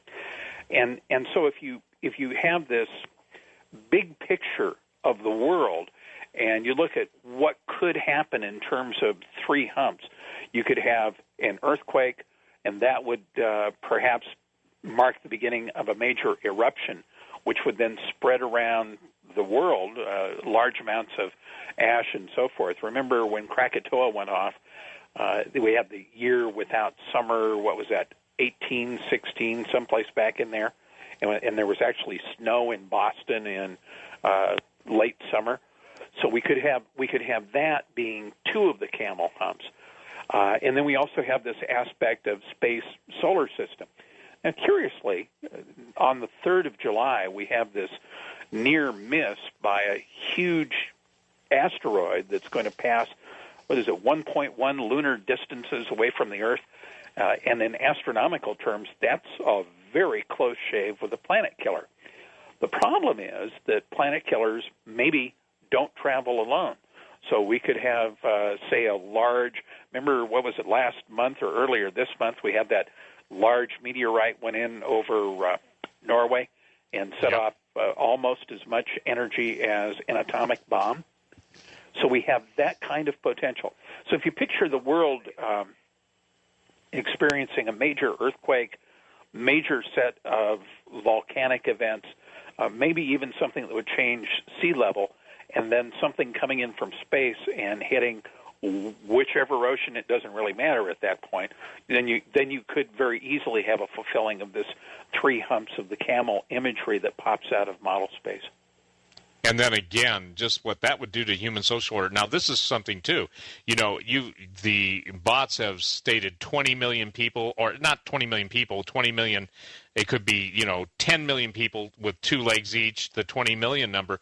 But I mean, any one of those three things. I mean, obviously, a major hit of a traveling companion to the asteroid that would hit the Earth on the East Coast could be potentially just devastating. And if you had them both, i.e. the quake you're talking about and the asteroid or a companion strike. Now, I'm not talking about the big one. I'm talking about what comes along, and then you get into bodies in motion. You get into gravitational effects, gravity wells. You get into a lot of stuff, and this is something I believe that the powers that be know this stuff is becoming potentially more hazardous as each day goes by. And obviously, they don't run the largest continuity of government exercise with the financial infrastructure of the United States being predominantly shielded unless they expect something that's going to happen. George, I've been watching the continuity of government exercises and their whole plan for 30 years, and I can tell you this, nothing like this has ever happened.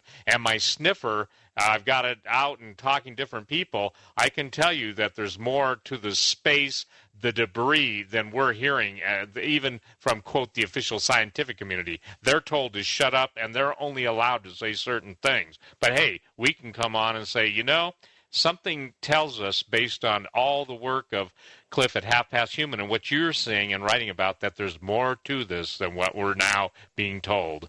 Oh, absolutely. We see that there are large portions of the federal government that are moving out of Washington, D.C. There was a story in one of the Denver papers a while back about how the CIA was going to move some of its operations away from Langley and go to the Denver area. And we've had all kinds of reports from people, anecdotal kinds of things, but you can catch little bits and sniffs of it here and there about things like construction of large facilities, underground bunker kind of things, under the new Denver airport. I've been through the new Denver airport a number of times. I've never seen anything that looked terribly untoward, but of course I wouldn't. I'm just a regular civilian kind of a person. But I'm sure you've heard those too, Steve. Well, I've actually talked to people that have worked on the sub-levels of the Denver International Airport, and also talked to a lot of different military people and everybody. And I got to tell you something, even they are concerned, because, George, what we're talking about, and I'm going to switch you now too into stock market, because you've got some fabulous charts up on your site of today versus the pre-crash days of 2987. Look, they know it's coming in that realm too. Today, Japan's bond trading system locked down. You saw that? And that just happened over on the overnight session? Yeah, that happened, and the fact is that's the largest bond trading platform in the world. Now, concurrent with that, there have been reports all over the world of internet attacks, hacks, and it's not just, forgive me, it's not just a specific group of attacks. It's been something that's been reported all over the world. So, with the train of thought being, if the largest bond trading platform had to shut down for hours, we're talking in the trillions of dollars. The point is that I think your chart takes on a little more relevance. Yeah, the chart, if you go to urbansurvival.com and hit the free daily update, you'll go to a page that always at the bottom of it every week I try to put up one of these long-range charts. People tend to forget that in many ways the United States economy suffered a shock in the year 2000 that was about the same magnitude of 1929's collapse. And that happened when the internet bubble was destroyed. People often tell me, you really overblow this long-wave economics thing. And I'd suggest, no, not really. An acquaintance of mine and I did a paper back, I want to say about 1997, in which we looked at how long an economy can continue puffing up compound interest before you basically run out of wiggle room and interest compounds at such a rate that you end up having no money for anything except the payment of interest. And that model suggested that we could compound interest on borrowed money for about 83.5 years. But if you get beyond that point, then you're just running literally on steam and smoke and mirrors and whatever else you can dig up. Curiously, most people don't know this, but when the U.S. Federal Reserve was started up in 1913, a dollar would buy a dollar's worth of stuff. Today, the equivalent purchasing power is down around a nickel.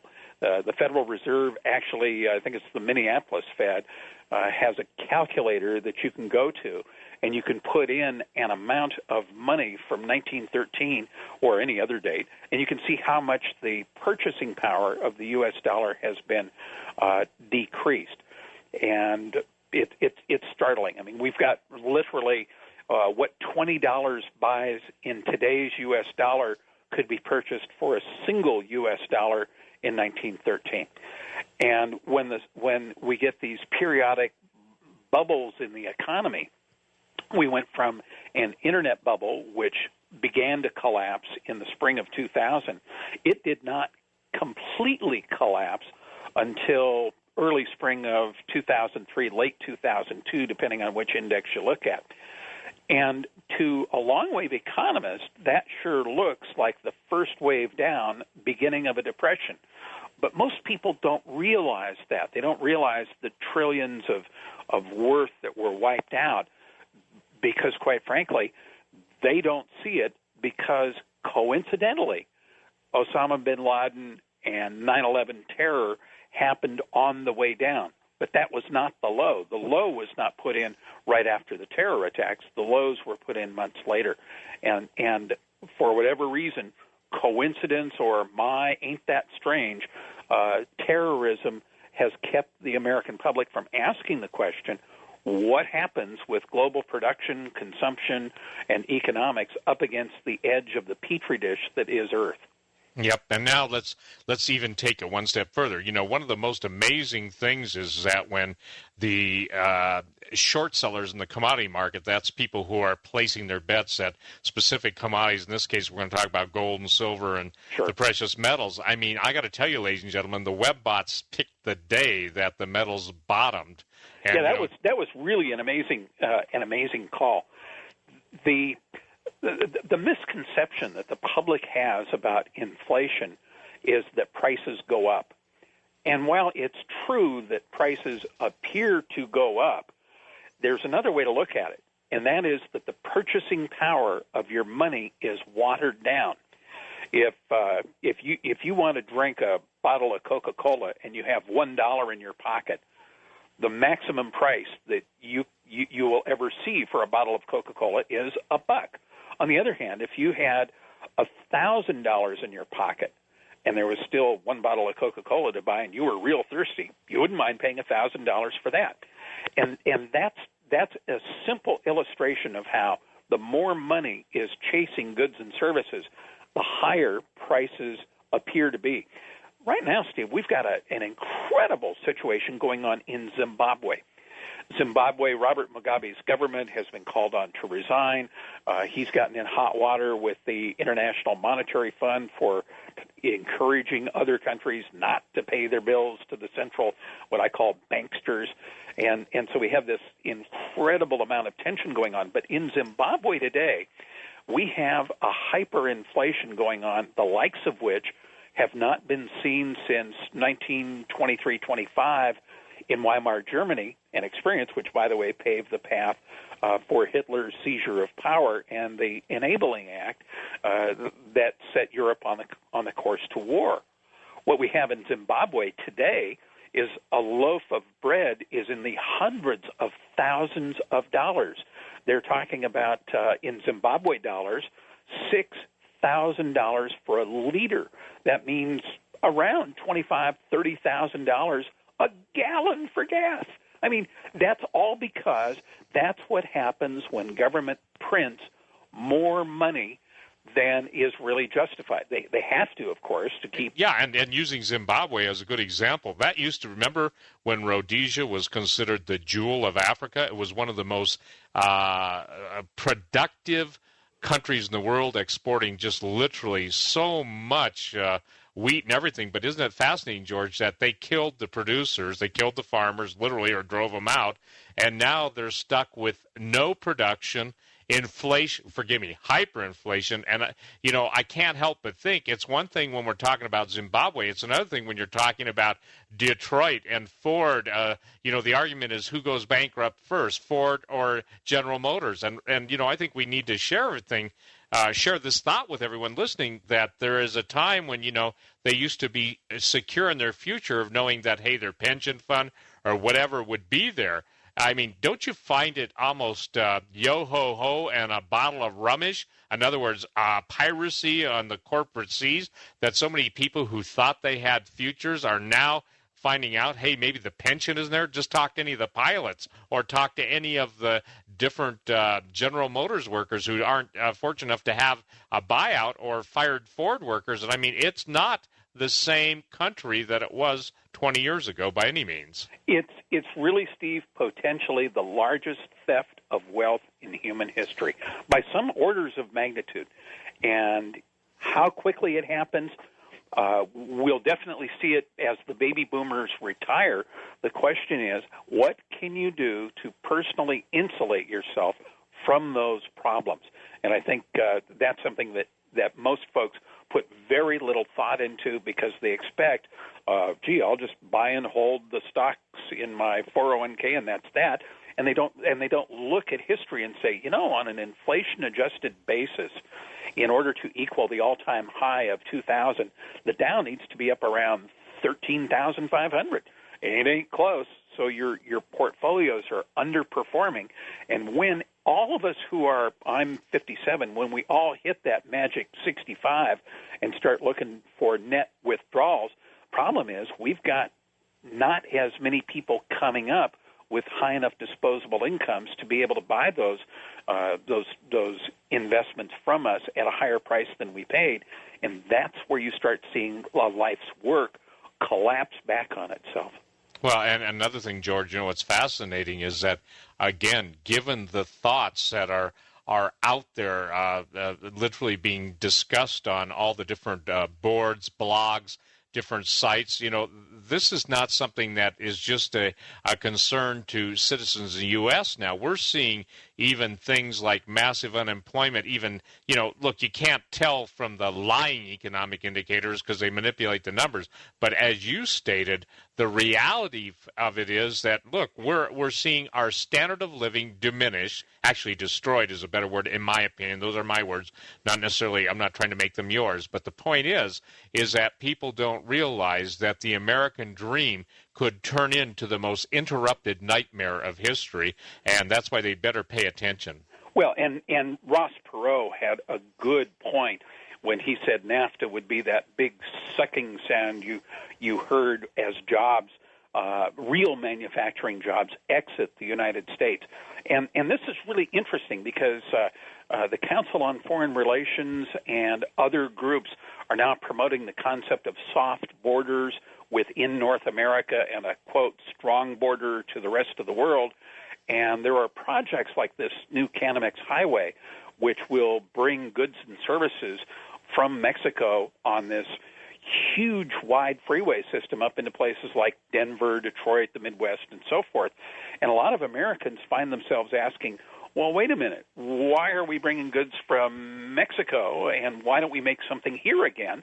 Because some economists would argue that because the government only counts as unemployed people who have not run their benefits out, that we are artificially underreporting the true unemployment situation in the country. But again, as I think it was Mark Twain said, figures can lie, liars can figure. Well, I got news for you. That seems to be the motto of those guys who live on the political Potomac of self-indulgence. Well, it's not self-indulgence. It's really called hedonic adjustments. I love that. That's even better. Hedonic adjustments. I mean, from an economist standpoint, you can look at the price of steak, and you can say, steak just went up 25%. So maybe this time, instead of looking at steak prices, we'll just back that down to a pound of hamburger. Yeah, that's what we'll do. And we'll call that a hedonic adjustment. And for that, same thing with computers. You can't type any faster on today's computers than you could on 10-year-old computers running Ashton Tate Multimate.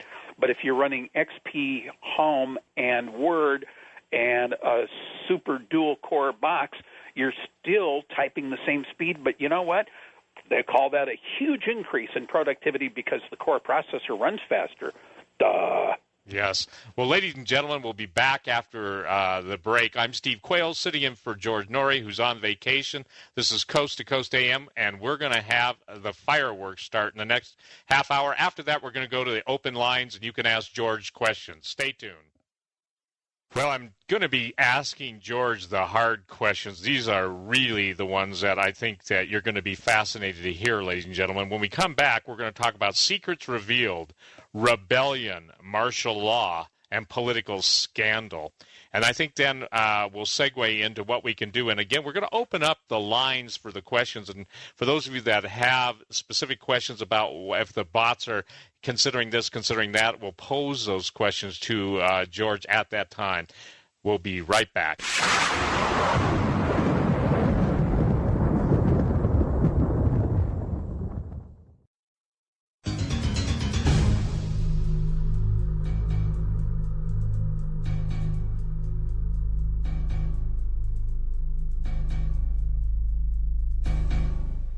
Secrets revealed, rebellion, martial law, political scandals, all these topics, ladies and gentlemen, were pretty much defined by the different and various WebBot runs, building to a very perilous period starting about now, going through September. George, which ones do you want to take in what order? Oh, your call. A little bit of explanation about how we actually got to the secrets revealed. Within the entities that show up in model space, there are occasionally, I want to say, metadata layers. And one of the metadata layers that emerged about the time Cindy Sheehan went off to be at George Bush's ranch out west of Waco was the whole concept of secrets revealed started coming up. And we've seen a huge number of those secrets revealed. There's been a lot of talk about various misbehaviors by members of Congress in the wake of the Abramoff investigation and so forth. And that is supposed to sort of get around to wrapping up this summer. But what replaces it at a metadata level is loosely defined as rebellion, revolution. It doesn't necessarily mean taking to the streets. It could just be a revolutionary change or a rebellion against the current order of things. And curiously, we did see a foreshadowing when we had a context change that we went through end of April, first part of May. We still don't know what to call this new thing that's emerging, but one of the things that came with the context change was the beginning of discussion of the immigration issue, which is a potentially very divisive thing for the country. We have, on the one hand, the supporters of Aslan talking about reconquista of the American Southwest and turning it into the Mexican Southwest. We have huge portions of the central heartland of America that are suffering greatly because of the loss of manufacturing jobs. We've got the drought and high input costs are literally killing farmers. And now we've got things like cleaning up after these rainstorms in the Northeast. We've got high unemployment in the West. So we have this stew developing where what was once a very stable, almost predictable population with a lot of unity to it seems to be taking all of these sexual scandals, the rumors of pictures and call girls and limousines, which was another hit, by the way. We were talking about those, I think, almost a year ago, about 6 months again before they started emerging in headlines. So we can kind of see this continuum where the country is coming into this July shift where we've had emotional release events. An emotional release event is something that tension is released, and that's, by the way, earthquakes are a great tension release, and that's how it fits linguistically. But now, once we get to, say, August 31st at 11:54 p.m., and with another segment of this growing tension beginning around the 8th of September, looking forward, there seems to be this sense that the country will move toward this rebellion meme. And it could be something as simple as a rebellion against the current members of Congress and the Senate. Throw the bums out kind of thing. Yeah, throw the bums out. In fact, here in East Texas, there are large numbers of formerly staunch Republicans who are asking legitimate questions like, who are these guys? And whatever happened to the Ronald Reagan health, heart, pocketbook kind of approach to government? Because the one of the central tenets of conservatism is live within your budget. And I haven't seen a lot of that lately out of Congress. Another one is absolutely impeccable high moral standards and behavior. Haven't seen a lot of that either. And so folks are beginning to feel at a meta layer, and also just from talking to folks, there's a tremendous welling up of this. Throw them all out. Let's send some new people there because they won't be able to do any worse than the guys who are there now, and they might do better.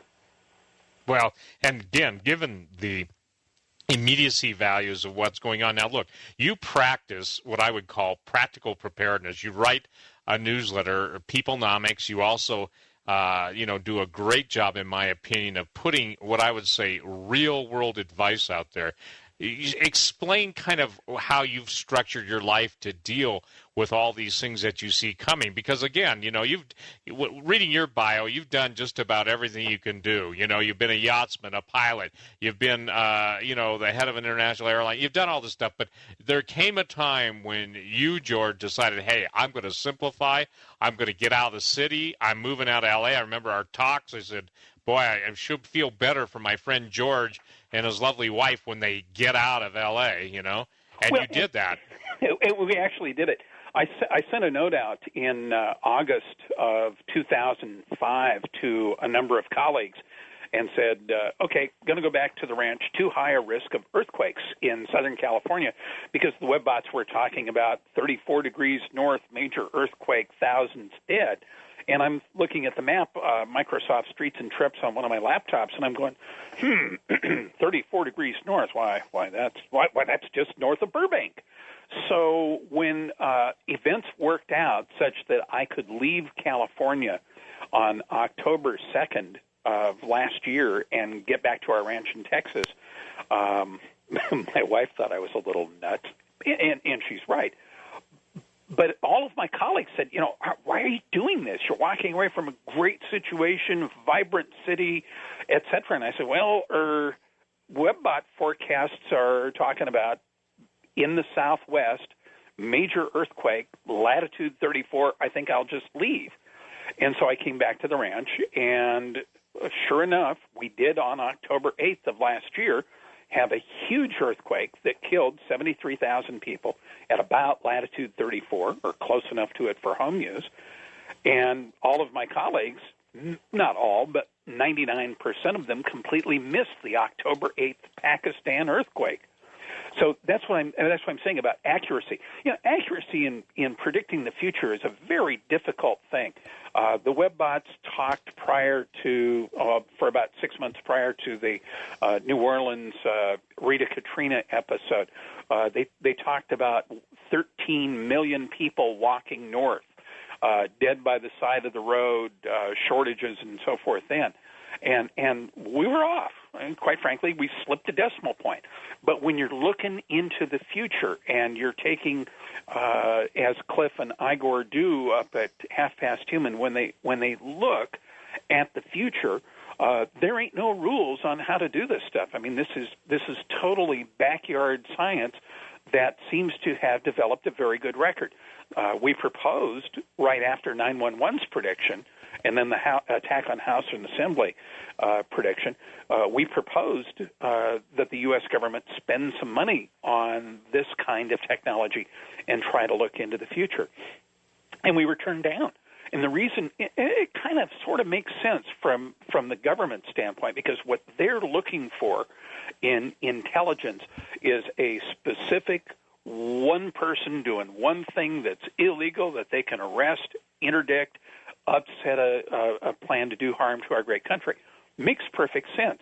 On the other hand, when we come up and start talking about these broad view kinds of things like the secrets revealed meta layer that we're in now, the high probability, at least linguistically, of a major earthquake that will indirectly lead to encounters with scarcity later in the summer, that's kind of hard.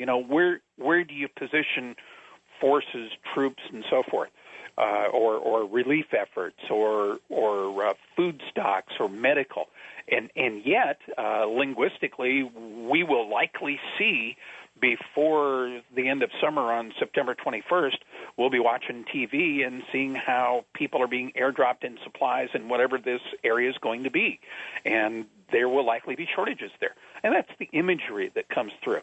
So how do I cope? Walk away from six figures in L.A. and get back to the ranch. And it's really nice, Steve, that the Internet has allowed a whole new layer of telecommuting to evolve. When I'm not writing my websites, I serve as sales manager for a company called eMachineShop.com.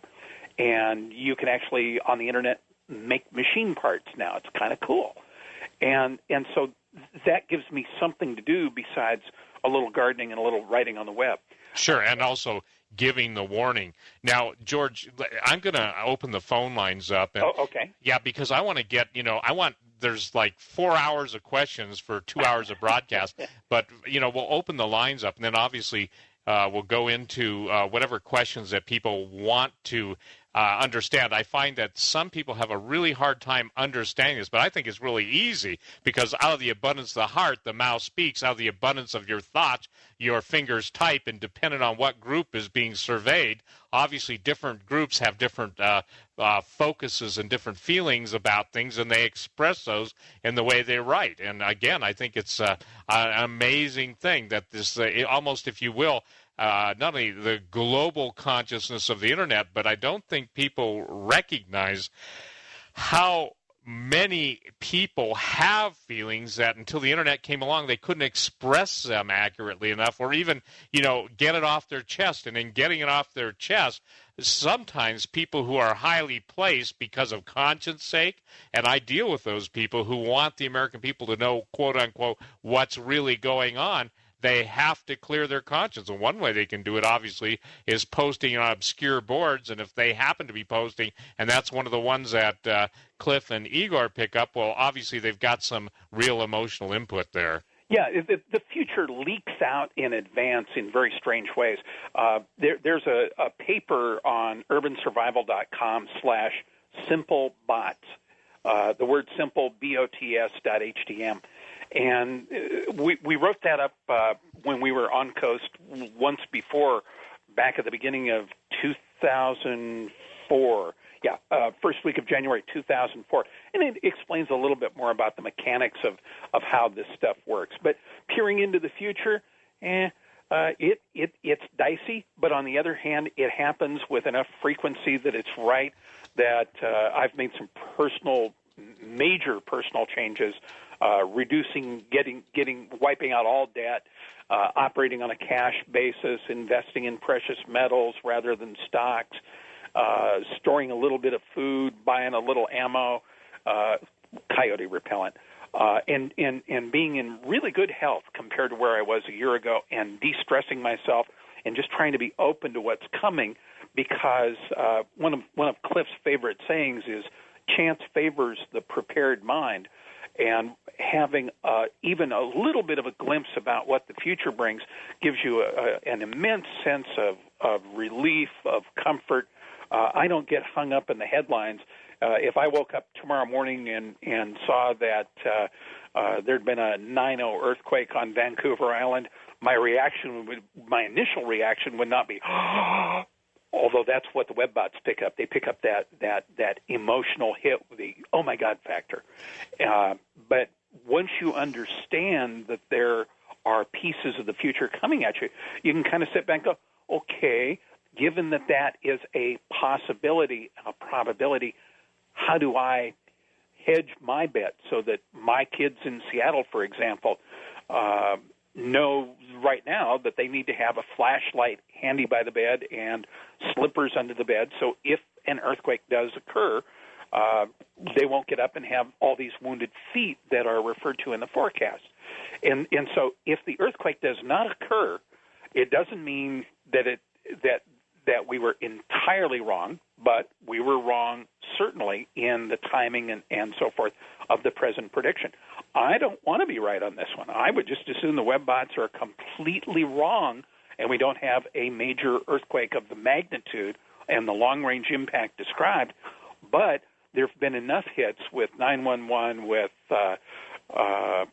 DC Sniper and Space Shuttle and New Orleans. I got to tell you, the metals market bottoming out the specific day and everything. And again, it's not for investment advice, but that was a pretty good call. And I think that the other calls that are just amazing is obviously secrets revealed, some of the things that have been out there. And again, I think that, based on everything that people are seeing, the uneasiness, one of the tragedies, and I talk to a lot of people, you talk to a lot of people email you, email me, we hear it on talk radio, but one of the tragedies is whatever you would define as the American way of life in the past, I'd say previous to about maybe even 1995, it's going fast and furious, and it's fleeing away. And the American dream, I have kids who are, out of college, and I have one going into college, and basically they're saying, what do we do?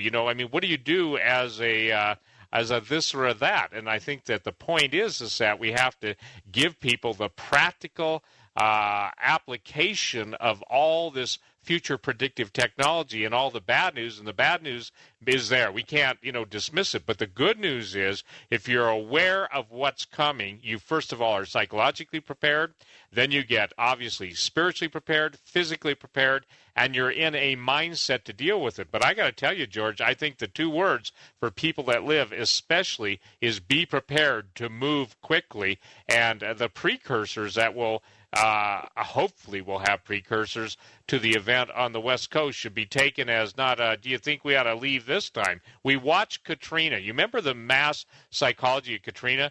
The National Oceanographic Administration was talking about how bad this is going to be. You remember watching those reports? Oh, sure. And everybody just sat there until the very last moment. And right. Then it was too late. And that's why, in the case of Los Angeles, I am uncomfortable in Los Angeles. I was there when they discovered the new quake that runs basically from, the Alhambra area up through the Hollywood Hills. And I just didn't like it. Nothing wrong with L.A. The clubs, the nightlife, the buzz. It's a wonderful city. But there's only about 5 ways out. And you've got 20 million people. They depend on the rest of the world to supply electricity, the rest of the world to supply water, the rest of the world to supply food. It's not a place that I would call a highly sustainable environment where you'd want to deliberately plan to go to survive difficult stretches both in the economy, the environment, and everything else that's on its way. And again, from a long-term perspective, the population of planet Earth is up against the edges of the petri dish. And as an economist, I got to sit back and say to myself, well, capitalism works fine as long as you've got resource, but where's the model for how capitalism copes with restraints on capital formation and restraints on natural resources and labor inputs? When you stop growing, what happens to it? And the answer is, I'm not sure, but I don't want to have to be living in an apartment someplace and not be able to be the master of my own fate. Sure. Let's take a caller. Let's go to a wild card caller. Go ahead, caller. Yes, this is Rick from Springfield. Hey, Rick. Yes, I wondered if George correlated the web bot with the this Bible. There's a lot of, like the one of the scriptures says that call evil good and good evil. You know, that's happening today, right now, with our country. They're calling a lot of evil stuff good. It's all backwards, you know. Well, it is. I guess while the web bots have nothing to do with a particular religious stance, it is curious that the Bible begins with "In the beginning there was the Word," and this whole project is about words and how they can presage the future. Well, thank you, caller. George, we're going to deal with calls, and we'll just open the lines up. We'll take them as they come in. Ladies and gentlemen, my very special guest, George Ure of UrbanSurvival.com, will be back in the next segment with all your calls. Here's your chance, everyone. If someone came on the scene that could say, now here's what it looks like is going to be happening in the very near future, is it fear-mongering to tell you what's going on, or is it a preemptive warning so you've got just that last minute of that last little bit of time to basically get prepared in any way, shape, or form that you determine ahead of time you want to be prepared? We come back. The lines are open. You can post and pose your questions. You can just ask George anything you want to ask or ask me. But the point is, here's your opportunity to really get a heads up. We'll be right back.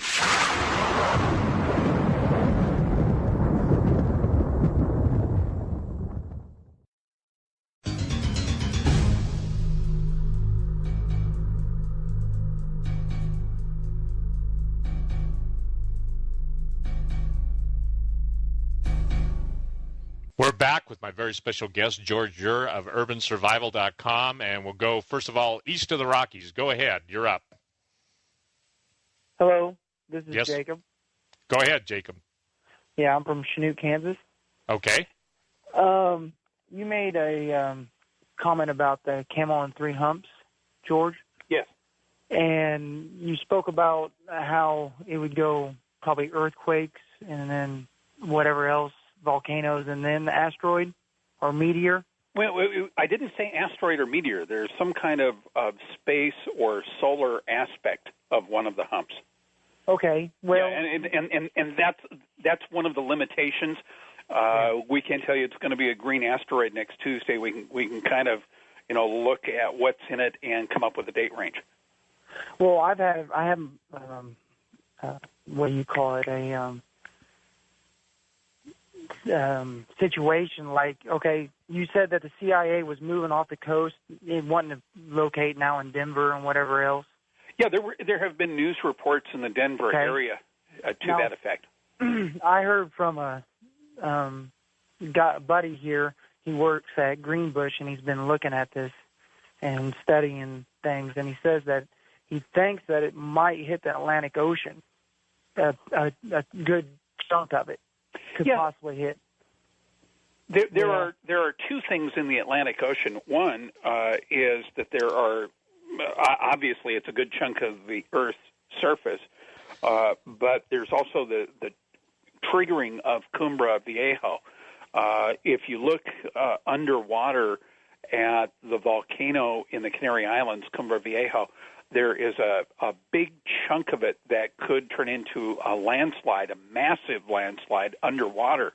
And should that happen, I've read estimates anywhere from a 20-foot wave to a 250-foot wave washing across the eastern shores of the United States.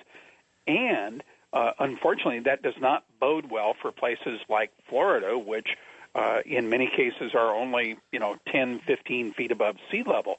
You could conceivably, with something like a space impact setting off Cumbre Viejo, you can build some pretty ugly scenarios out of that. Okay, let's go to west of the Rockies. Yeah. Go ahead, you're up. Hello? Yeah, go ahead, you're up. Yeah, this is Chet in Kennewick, Washington. Hey, Chet, how are things next door to Hanford? Yeah. Well, they keep it nicely, and proper and all that stuff. It doesn't seem to have any trouble. Yep. And I've been here off and on since I was 4 years old. But my, I'm a father of 5, and it's it's pretty disgusting, all this. But, one of the things that we were supposed to have the right to do in America was to tell our government what we would like to do. That was supposed to be, one of our rights. And I was just wondering what you think about it and what you think people should do, about, like the electric monorail train would have been a good deal for transportation. There wouldn't have been no pollution, and it doesn't come off the track. It doesn't kill people, and you could have used wind generators and solar panels to help provide the electricity. And now look at the mess we're in. And the real question, Chet, comes down to, is it a recoverable mess, or at some point do we go over what some of the peak oil people call the old divide threshold? In other words, at some point do we get so far behind the curve that we can't recover from it? In terms of what has happened, one can certainly read the genius of the American Constitution, the Bill of Rights, and so forth, put together by the framers. And if you read the Constitution, I don't recall anything about executive orders being mentioned there, but because Congress, and I emphasize the because Congress is a go-along to get along kind of a group, there doesn't seem to be any serious challenge to the huge numbers of executive orders that have come out of this administration, as well as all of the authority vested by the Patriot Act that used to be reserved for the Constitution and other laws of the United States. Now, Congress has not been particularly effective in questioning and helping direct. Rather, it's been sort of like the Republican good old boys club. The White House gets along with Congress and the Senate, and we see things coming along like the discussion about line item veto. Well, line item veto was not part traditionally of what happened in our government, so we're seeing some huge shifts. But that all has to do with the fact that government anymore is as selected by corporate interests as it is by the voters.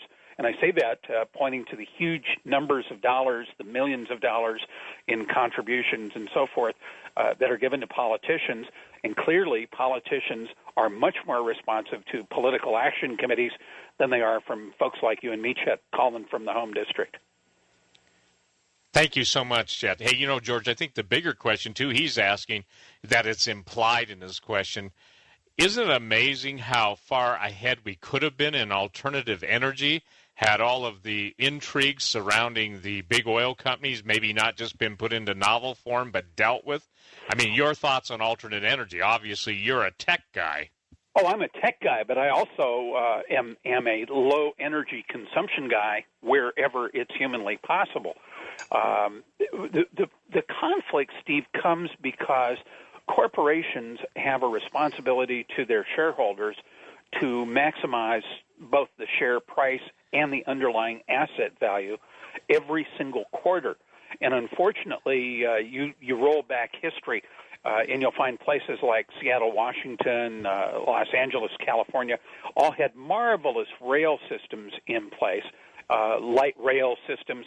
And then along came General Motors and some of the other promoters of diesel buses. Remember the movie Who Killed Roger Rabbit? It gets back into that same kind of mindset. There were some very subtle messages there in that movie, if you look for them, about is it really progress or is it just a way to maximize profits for a corporation at a point in time? Well, I got to tell you something. Corporations, in a lot of people's minds, have turned into monsters, and there are cases, and you and I both know it, George, where some of the mega corporations not only have more power in selected areas of government, but in different parts of the world, they are the government. Let's go to another call. Let's go to Wildcard. Go ahead, caller. You're up. Hello? Yes, go ahead. Hey, this is Steve. I'm in the middle of Wyoming right now. Okay. I drive a truck, and to let you guys both know, if you really want to watch the economy, pay attention to your transportation system. Absolutely. Because the two biggest things that are going on with the trucking industry right now, besides just-in-time freight, is the price of fuel and the price of the insurance. It's driving the owner-operators out of business. Now, let me ask you something, because you can give us a first-hand perspective. Are your fellow over-the-road truckers, are you guys as concerned about these the Canamex highway plans and the triple rigs you're talking about bringing up from Mexico as I am, just as a guy sitting out here in Texas? You better believe we are, because they'll be bringing in. Don't take it the wrong way, but they'll be bringing in the Mexican drivers and be putting us out of business. And isn't that the plan? Wouldn't you think, pretty much? Well, see, what it is when it comes to the owner-operators, and most of us, even the company, like me, a company driver, we're basically what you could consider the last of the cowboys. All right, and what that means is independent thinkers. We're out here by ourselves. Nobody's looking over our shoulders, and we're out here doing and live by the code of the road. We take time away from our families to deliver goods and services throughout this country. And it's just, government and the whole thing is, they're not even paying attention to us. And we're the ones that, and this comes from a lot of other drivers, that we are just, we're the backbone. Yep, and I want to share one thing, and I want to thank you as if you will. I want to thank you and all your fellow truckers out there for the great things that you guys have supplied to this country. I don't think people realize the contribution of over-the-road truckers, George. I know this. I got to tell you something. I had a brother-in-law that's one, and a lot of my listeners are over-the-road truckers, and these guys not only the backbone of the goods and goods getting to the market, but these guys are the salt of the earth when it comes to people that are loyal and love this country. And I got to tell you something. I think, and this is my opinion, and I'm always in trouble for my own opinion, but the point is that I believe they're being systematically eliminated, and I think it's insane that diesel fuel costs more than premium. What do you think of that, sir? Oh, man, that just drives me insane. Well, I got news for you. Then, and you figure it takes diesel is one of the first things that comes off when they start cutting crude down. You got it. And another thing too, a lot of people don't realize is a good portion of us are veterans. I know at least 100 drivers that are retired military, former Vietnam veterans, which I am very proud of. And thank you for your service to the country. So, it's just one thing after another, and, people need to start paying attention to how your trucking industry and your transportation industry is working. Steve, let me ask you a question. And you've been nice enough to, share some of your perspective with us. Here's the interesting question that I keep banging my head against the wall from an economic standpoint. You represent the breed of over-the-road independent trucker. In a lot of ways, you represent the consummate small businessman. You own or lease your own rig, and you pay your expenses and so forth. And now up against you is corporate interest that have fleets of trucks, and as soon as they can open up Canamex, there will be foreign drivers all over American roads. Now, the corporation side argues, or at least the argues implicit, that if they don't have the ability to bring in these triple ride trucks or the triple trailer trucks and use foreign drivers, they're saying that their earnings will fall, and that in turn will lead to a major decline in the economy and perhaps even a market crash kind of scenario. On the other hand, if they go ahead with their plan, it kills the independent trucker and pushes us one step further into all living in a big company town. Remember the mining towns where everybody worked for the company back in the Appalachian coal fields? We're headed toward kind of a super state version of that. So how do we reconcile that? I mean, the economic abyss on the one side and the killing off the great independent truckers of America. Well, the company I work for, I'm not going to mention their name. Right now we're roughly right at 6,000 trucks. Uh-huh. And a third of them are owner-operators. Yep. I'd say roughly about 90% of the owner-operators are leased on to a large company. Okay. A large to a mid-sized company. And the smaller companies, anything under 150 trucks, they're going to be scraping the bottom of the barrel to try to get anything. And right now, well, if you go up into northern Ohio and Indiana and Oklahoma, on the toll road system, they have what they call interstate doubles. Right. It's usually two 53-foot trailers pulled by one tractor. Okay. And here's the deal on that. For every truck you see that has two trailers, that's one driver out of work. Yeah, exactly. And you've driven the Northwest, so you know the condition of the rutted roads and so forth that come from these some of these excessively heavy rigs. Yeah, and what it is they haven't re-strengthened their highways to handle the 120 to 150,000 pound trucks. Yep. One of the worst states you can go into as far as heavy trucks is Michigan, and because they go per axle, which is 20,000 pounds per axle. And you see some of these Caterpillars up there, hell, they've got anywhere from 10 to 15 axles under them. Wow. Hey, and Steve, these guys carry as much as 350,000 pounds. Wow. Well, Steve, I want to just again thank you and all the truckers out there listening. And again, I would think that most people in this country, the first place they're going to look when they start seeing the highways empty of trucks, they'll probably finally equate that to stores being empty of goods. Thank you for your call. All right, thank you. Well, George, this is too close to home when we're talking about shortages and the death of the American trucker. And I got to ask you a question: how in the world can diesel, put on your thinking cap? How can diesel be more costly than premium? It can't. Well, it is. Now, when you say we have to be very clear, because remember, an economist will split hairs with you about anything. Is it price or is it cost? The cost of producing diesel should be a little bit less than the cost of producing gasoline, simply because you don't go up as high in the cracking towers to get the diesel.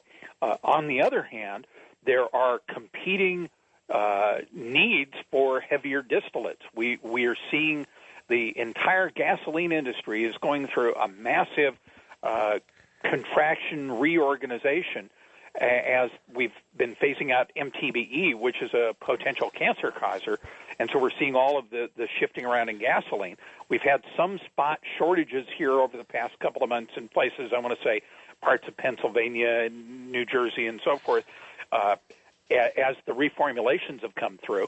But don't you find it, let me stop you there, don't you find it interesting, though, that diesel historically, I mean, for all, and everything you're saying is true, but diesel historically, and let's talk price now, I mean, it almost seems quite candidly, George, like there is obviously, look at how many trucks are on the road, and look at how much diesel they buy compared to the average family car, truck, whatever they buy. So let's just face it. The companies identify a pool of customers and they jack it up as long as, the squeaking and the hollering doesn't get too great.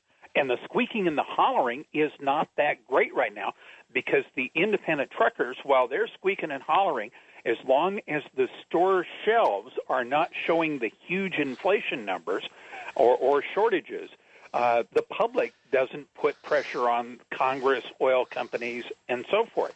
And so what ends up happening is when the store shelves are full, nobody's thinking about the independent truckers. And my statement is once the store shelves get empty, as the web bots are declaring, the shortages and what you're talking about, downsizing of the big stores and stuff, we're going to have a real problem. We're going to have a real problem. Have a real problem, but again, one has to go back to the oil companies and look at their behavior.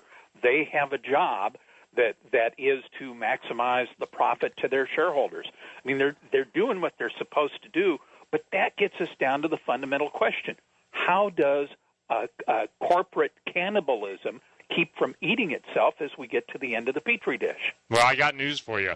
The cannibals are coming on the scene. Ladies and gentlemen, this is Coast to Coast AM. I'm Steve Quayle, sitting in for George Noory, who's on vacation. We'll be right back. Well, we're going to come back and we're going to ask George some questions. I got a great email question to ask him, and I also I know the phone lines are stacked up, so here's your chance. State your question, please, and then we want to get through as many phone calls as we can. What a fascinating topic. This is your window on the future. Call in, get the answers you're looking for. We'll be right back.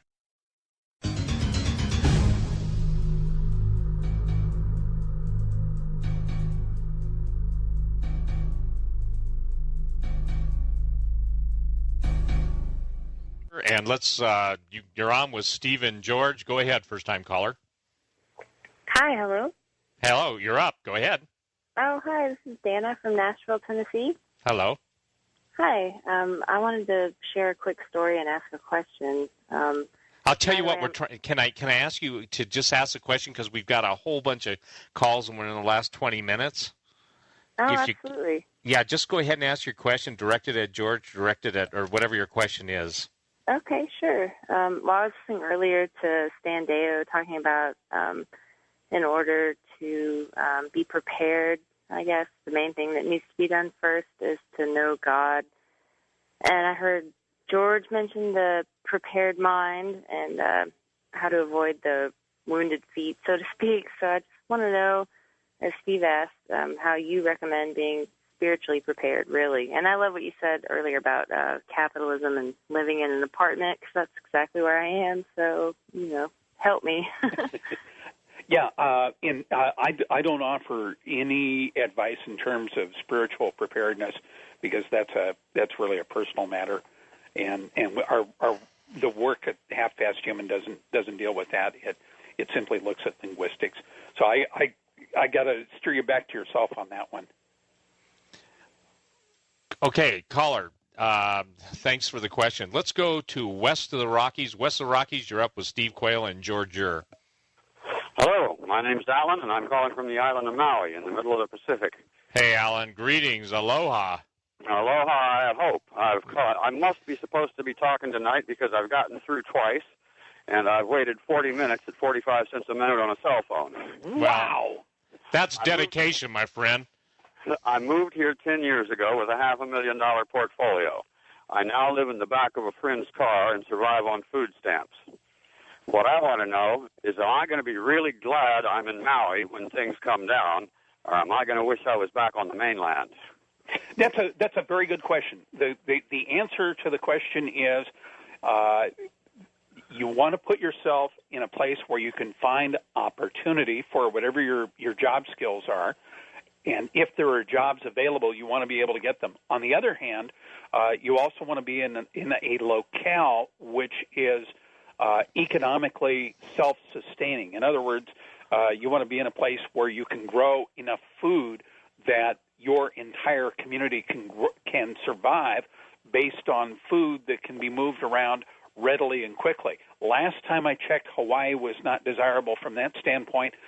We looked at it when Elaine and I were looking for where do we ultimately want to hang our hats back in 2003, because we wanted to have land. We ended up with about 30 acres here in Texas.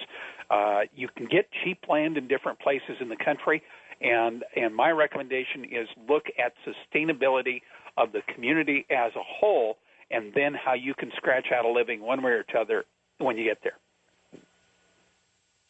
Thank you, caller. Let's go to the international line. You're up, international line, with Steve Quayle and George Ure. Hello, is that me?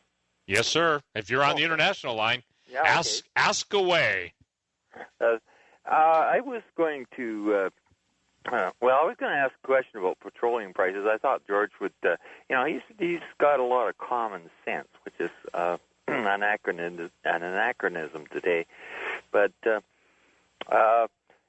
back in the 1920s, when the big oil boom went on in Texas, or started in Texas, the wildcatters, almost all the oil was used for lubrication. Gasoline was a byproduct. I believe you could buy it for like 12 cents a gallon or something like that. Of course, it was dirt cheap back then. Yeah. Okay. Now today we've got the scenario where the bulk of petroleum is used in the plastics industry, and again we find that gasoline is a byproduct. So your specific question to George, sir? My specific question is, what do you think about that? That we've got byproduct gasoline, and we're, the public is getting hosed for it. Good question. Go ahead and answer him, George. Yeah. That is just one of the many rhymes of history. When you look at long wave economics for some period of time, you'll see that we get rhymes where things that happened in the 1920s seem like they happened in the late 1990s. And so, yes, the run-ups in various prices happened in 29, and we had the go-go economy. And if you think back, it's real similar in taste and flavor to what happened to the United States during the Internet bubble. Well, good answer. Let's go to another first-time caller. Go ahead, first-time caller. You're up with Steve Quayle and George Ure. Yes. George and Steve, this sounds so much to me. I'm Nancy, and I'm calling from Boulder, Colorado. This sounds a lot to me like Y2K, and I got already for Y2K, and I wondered I spent more money than they said to. I really went overboard and spent about $2,000, and it really worked hard to sell things. And I've been wondering, it just keeps coming up. Why did you mess around with Y2K? And can you tell me? This seems similar. And what was Y2K? Do you know? What were they doing something to us to cover up something else? Well, George, why don't you answer that from the standpoint of what's different about what we're facing now? Yeah, and just quickly put it into perspective. Thank you, caller. In essence. Right. The short answer is, while lots of people made preparations for Y2K, very few people actually had to dig into those preps to make it through the following couple of years. However, that said, I personally know not lots, but a number of people who were really successful investing in the Internet bubble, who found that when they got into 2001, 2002, they actually lived on their Y2K food stocks and stocks of medicines and toilet paper and paper products and so forth. So, yes, Y2K was not the all-encompassing disaster, but if you owned the NASDAQ, remember the NASDAQ went from north of 5,000 to south of 1,400 in a very short period of time, less than a year, and a lot of people saw 75% of their net worth wiped out by that, and those folks really ended up eating their Y2K preps. And I got to tell you, I don't think there was a better preparation time than Y2K. George, I physically know probably dozens and dozens of people that found themselves out of jobs or in a transition, and they ate the food, and by eating the food that they had bought previously, they were getting more bang for their buck, and that enabled the very few dollars they did have or were able to earn in the meantime until they got a new job. It supported them. See, it's kind of like the pioneer spirit. Our ancestors knew that they had to make it from one season to the next by preparing in one season for the next. So I just tell everybody, I say, hey, Y2K is a trial run. Somebody sent a fast blast saying, oh, this is all fear-mongering. Well, I'll tell you what, the bottom line is when the government's going into their bunkers, when we've got multiple aircraft task force, naval task force, 3 carrier groups off of Guam doing exercises, we've got the government acting suspiciously like they know something but not telling the people. I find it anything from fear-mongering. I say, hey, at least let's take the crumbs off the prepared table. And don't you find it fascinating, George, that the bureaucrats always want to make sure they preserve their bureaucratic behinds while all the rest of us basically make sure we get ours kicked? I just find that an amazing anomaly. It is very, very strange. Let me point out something. Yes, it may sound like fear-mongering, but it's I would call it much more akin to at least checking out where the exits are in a theater where you're starting to smell smoke.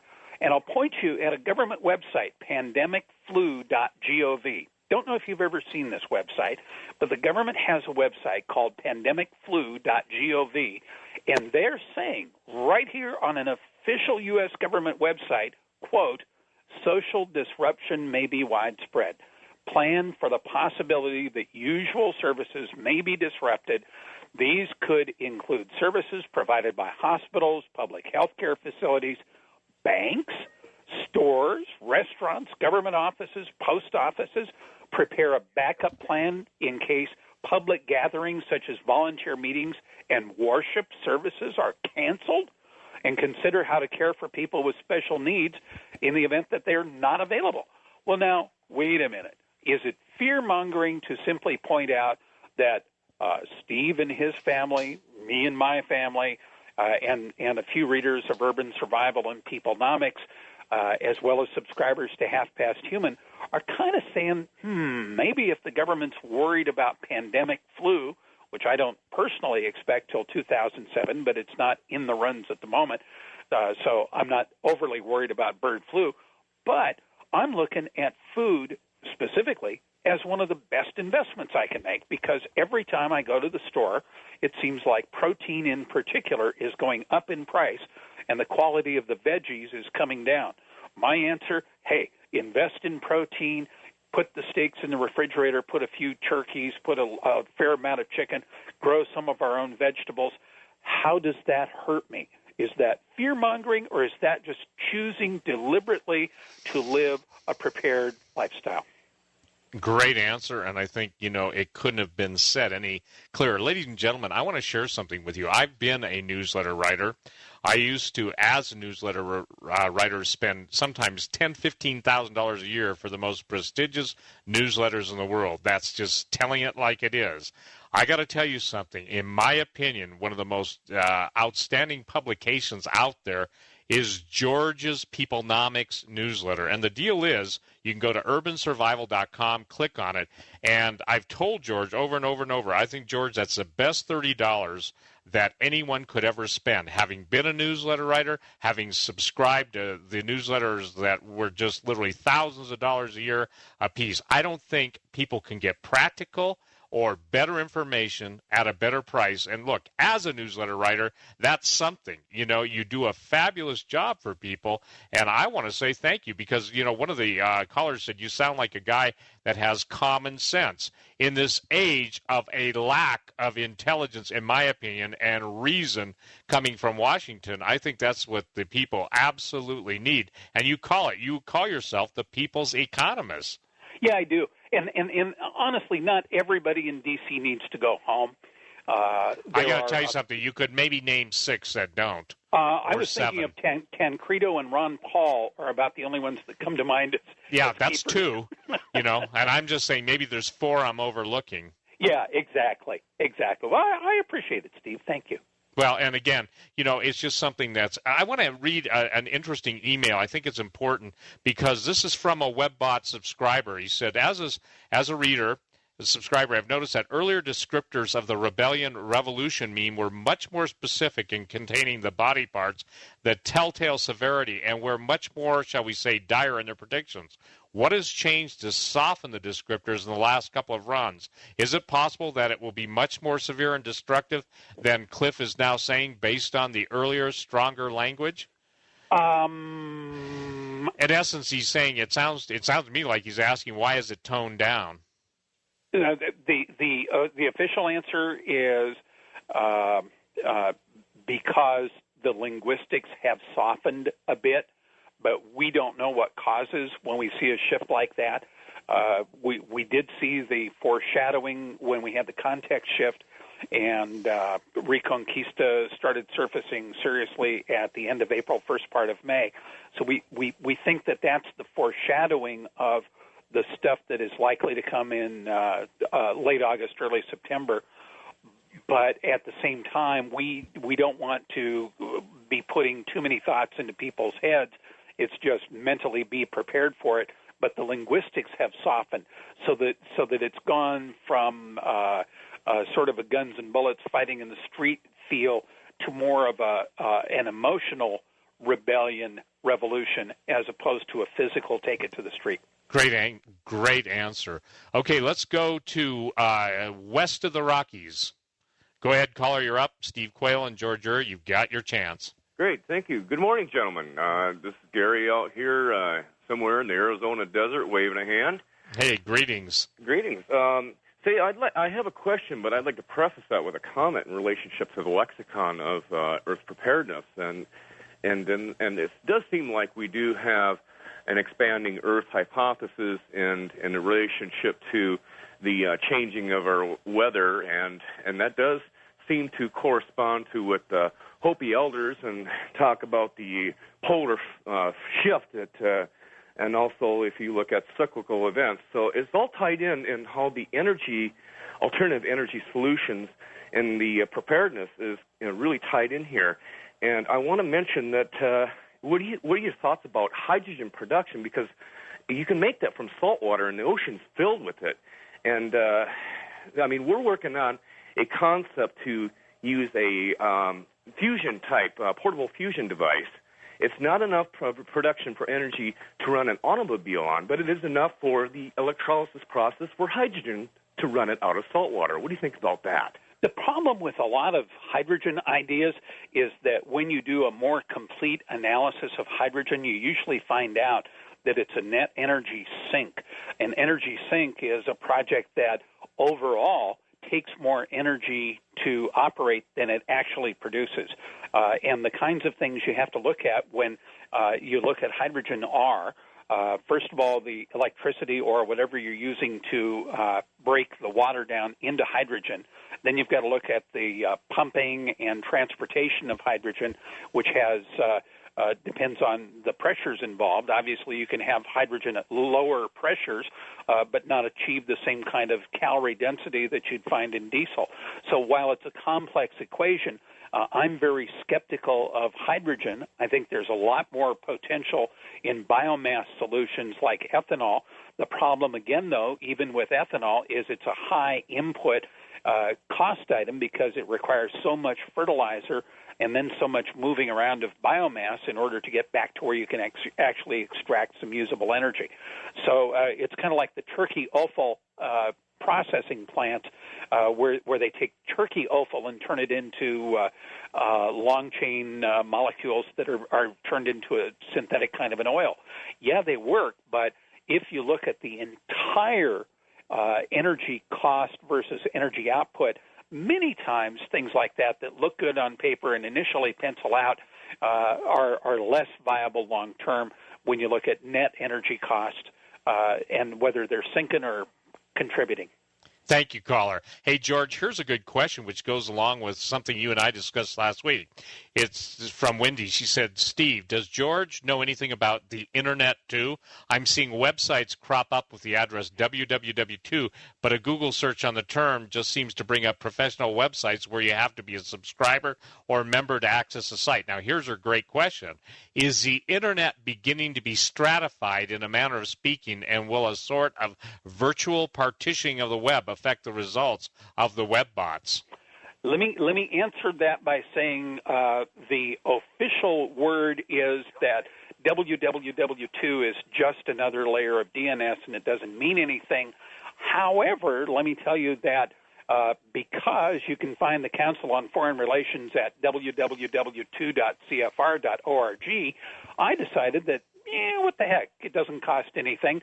I had my ISP bring up www.urbansurvival.com. I ain't taking no chances. George Ure, thank you so much for being on Coast to Coast AM with us tonight. Ladies and gentlemen, thank you for tuning in, and my many, many thanks to the producers, the board ops, everybody that gave me this wonderful opportunity to sit in for George Noory vacationing. Good night, everyone. Take the time seriously. Go to urbansurvival.com, one of my favorite websites in the whole wide world of World Wide Web. Good night, everyone.